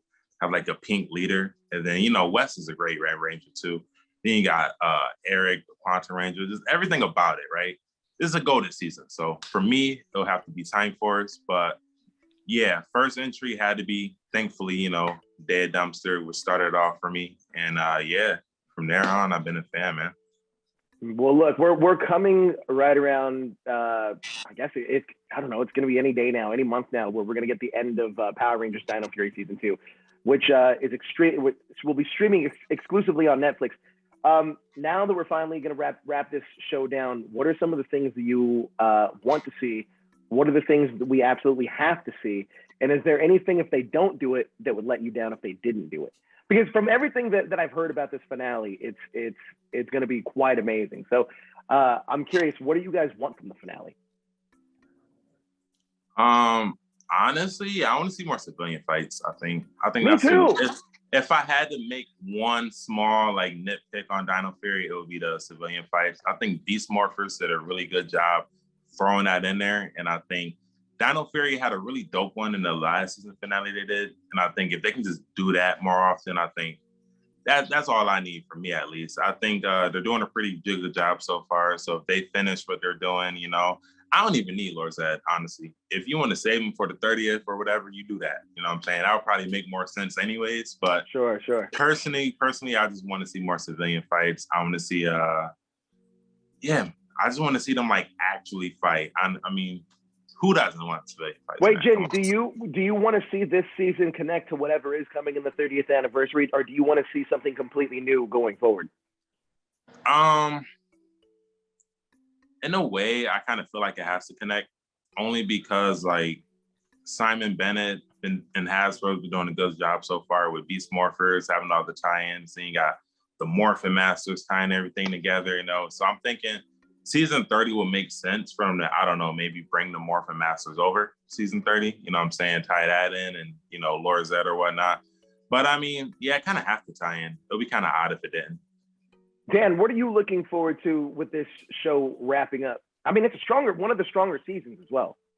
Yes, I definitely put it probably one of the best shows in the last 10 years at least. Oh, From easily. start to finish.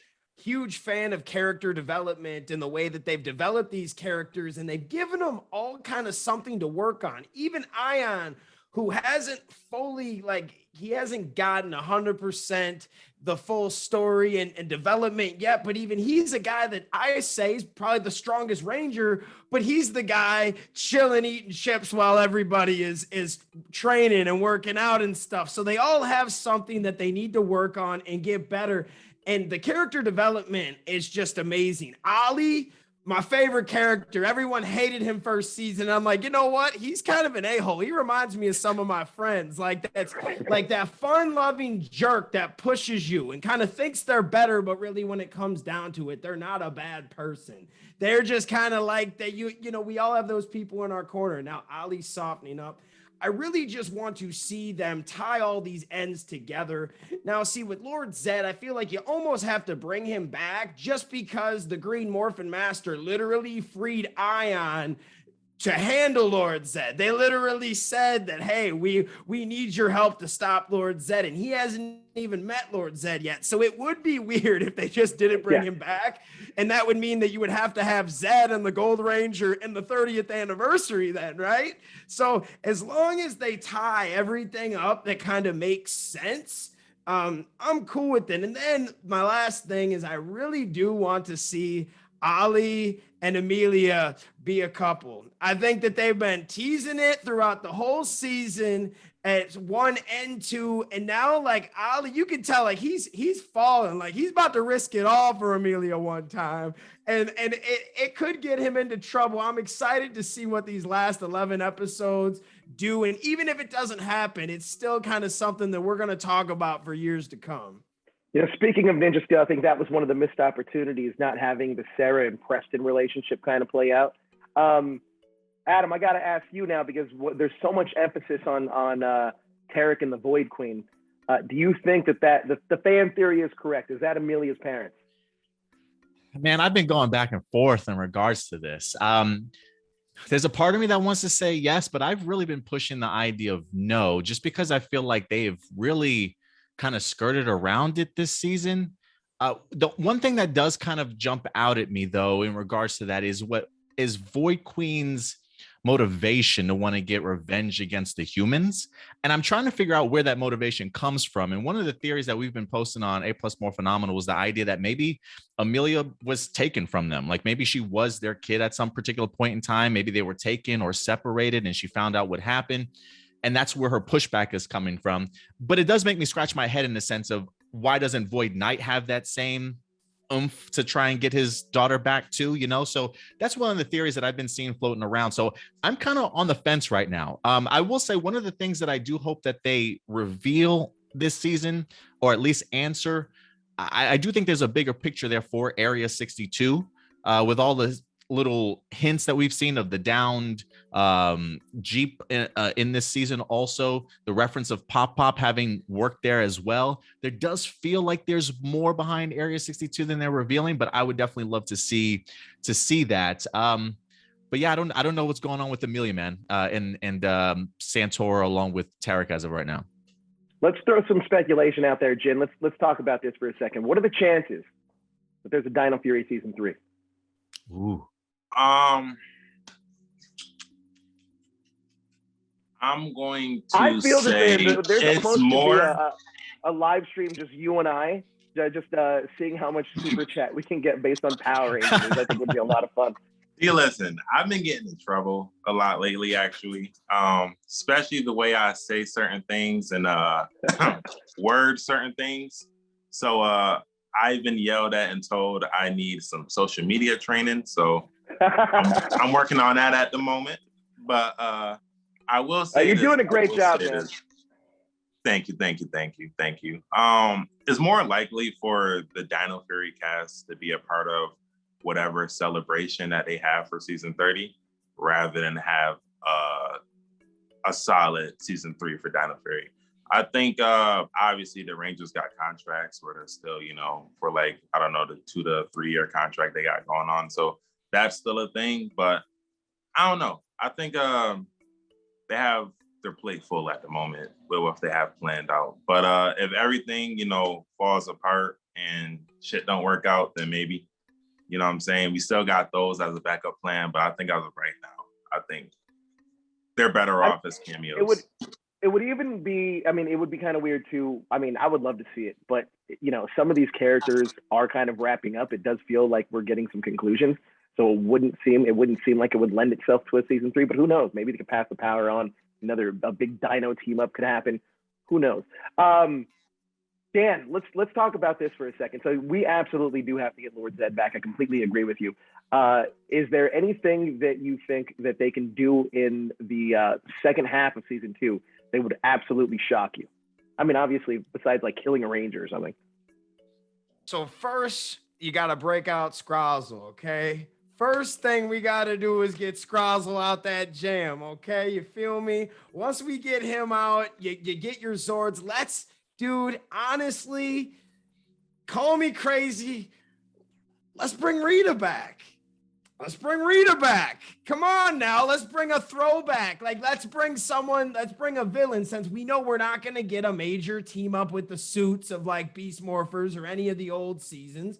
Let's play with what we can. Let's see if we can get either a Rita, a Machine Empire, a Rito. There's some guys that could come back that would just shock me. And then obviously I would love to see like a Dark Megazord, a Serpentera that's fueled on Morph-X. There's a lot of cool things that would just blow my mind, and it wouldn't be that crazy, because now that I see Lord Zedd, now that I know that's the road that we're taking, anything's for sale at this point. Adam, craziest fan, what's the craziest idea that you can close out Power Rangers Dino Fury?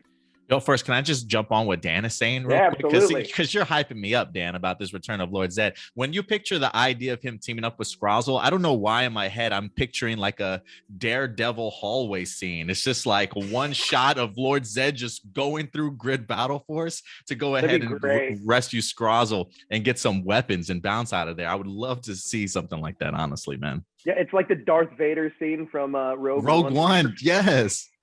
That'd be great. Fantastic. I'm sorry, what was your question, Joe? No, it's all good.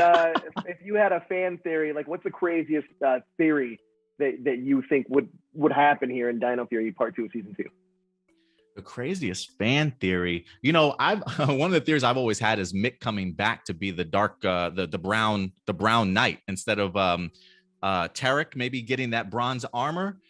They used it in Real Soldier very much as like a comedic one-off. I can easily see Mick maybe coming back, making a quick appearance to go ahead and actually be the Bronze Knight at the end of the season. Cool. That's a great little fan theory. I like that a lot.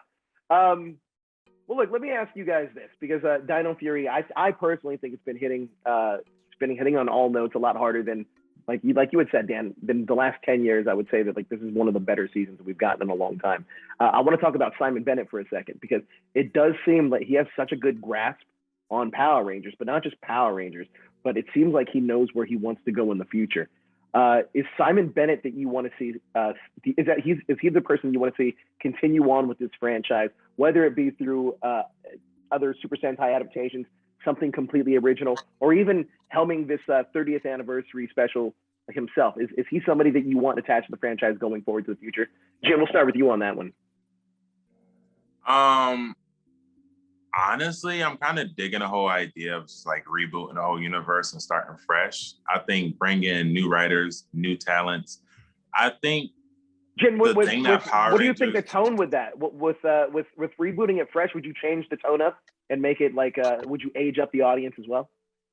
100%. I think basically what I really loved about the 2017 movie was how modern it felt. I would definitely keep that tone that they did for the 2017 movie, and also make that maybe for older fans, but still keep like an animation show for like the younger kids. You know, have multiple projects coexist, and that way you have something for one fan, something for other fans. That's something that other brands like Transformers does really well. You have your movies, you know, for the older fans. You got your, you know, animation movies and TV shows for kids. I think that will work the best, which obviously they do have planned. They have like, obviously their different projects they want to work on. But me personally, keep that 2017 tone. I think that was probably the best part about the 2017 movie. And I say, if you do that for the reboot universe, you know, make it like a more serialized show. Have your maybe 8 episodes, hour episodes, eight episodes a season, you know what I'm saying? Connect that with the movie, have them coexist, you know, like Disney Plus and how the MCU is doing. I think you got something there. Honestly, I think Power Rangers has a lot of potential. We just got to tap it. So, yeah. How about you, Dan? What do you think? So realistically, going off of what Jin said, you would think if they are going to do a reboot with a Jonathan Entwistle, it's probably going to be filmed in this part, maybe, you know, America, maybe Canada. And where does that fit into our New Zealand directors and producers and stuff like that? Because like you said, Simon has done a great job with Power Rangers, especially with what he's been given, with the budget, with the Nickelodeon time slots and all of that stuff. He's been really putting this brand on his back for years, and I love his passion. I've talked about this in a video before. I just don't know how it will work if they move everything over here. Would Simon come and pick up his whole life and move over to America? I'm not saying that I don't want Simon because he's done a great job. It's just realistically, how exactly does this work for him? He has probably a family, kids, a wife. He's probably got a nice house in Australia, and he would probably come here to visit, probably come to some Power Morphicons or stuff like that. But is he going to pick up his whole life for a year or two just to film a movie and a project? Also, I would love to give this a shot. If it doesn't work, we can always go back to New Zealand. We know that the fans like it. It's just about innovating and trying something new, because Power Rangers is not a top 10 brand like it used to be. It's kind of right. It's teetering. It's not trash, but it's not number one. It's right in the middle. And to get that back up into the upper echelons of the food chain, we got to start making some new decisions and shaking it up, rolling the dice and trying some new things. So when it comes to our boy Simon Bennett, even though he's really kept this brand alive for a few years now, I would like to see them try something new. And if it doesn't work, we can always get Simon back on the phone. Kind of goes back right to Jin's point. How about you, Adam? What would you like to see going forward? I would really love the return of Simon Bennett, honestly. You know, while we're still up in the air in regards to what's happening with the reboot and the reimagining and stuff, along with, you know, Jonathan Entwistle attached to it sort of thing, you know, Hasbro has always talked about the idea of not only were they going to create films, TV series, animated, but also kids programming. And I think if we are going to continue along with kids programming, I do think that Simon Bennett is the perfect man for the job. I mean, he's clearly showcased what he's certainly capable of with his directing style from Beast Morphers, seeing him do that here, even now more in the show running position when it comes to Dino Fury. I think for him to be able to rejuvenate the franchise the way that he has himself, along with the writers, I think they got a really great team behind them that understand the formula of what really works for Power Rangers. And one of the things that I love about Bennett too is he understands that there's always an opportunity to improve more.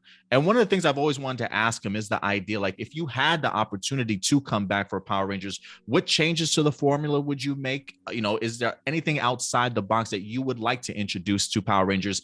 And just based off of what I've seen from his work, I definitely do think he certainly has some ideas. I mean, Dino Fury showcasing them trying to do more original Zord footage this season as well. I mean, they really are taking chances. And so for me, whether or not Simon Bennett would be the creator of everything, reboot and reimagine, that I don't know. But I do think they should at least let him in the room, let him in on their plans, and have him create whatever he wants to for the kids programming and make it connect to the overall bigger picture. You know, Dan does make a good point. Does that mean you bring him over to the States? Who knows? Hasbro, give this man a house somewhere, wherever he wants to. You know what I'm saying? I mean, he's definitely done his part in regards to bringing the eyes back to Power Rangers. And I think when you have somebody that's capable of doing that, you got to hold on to them. You got to hold on to them.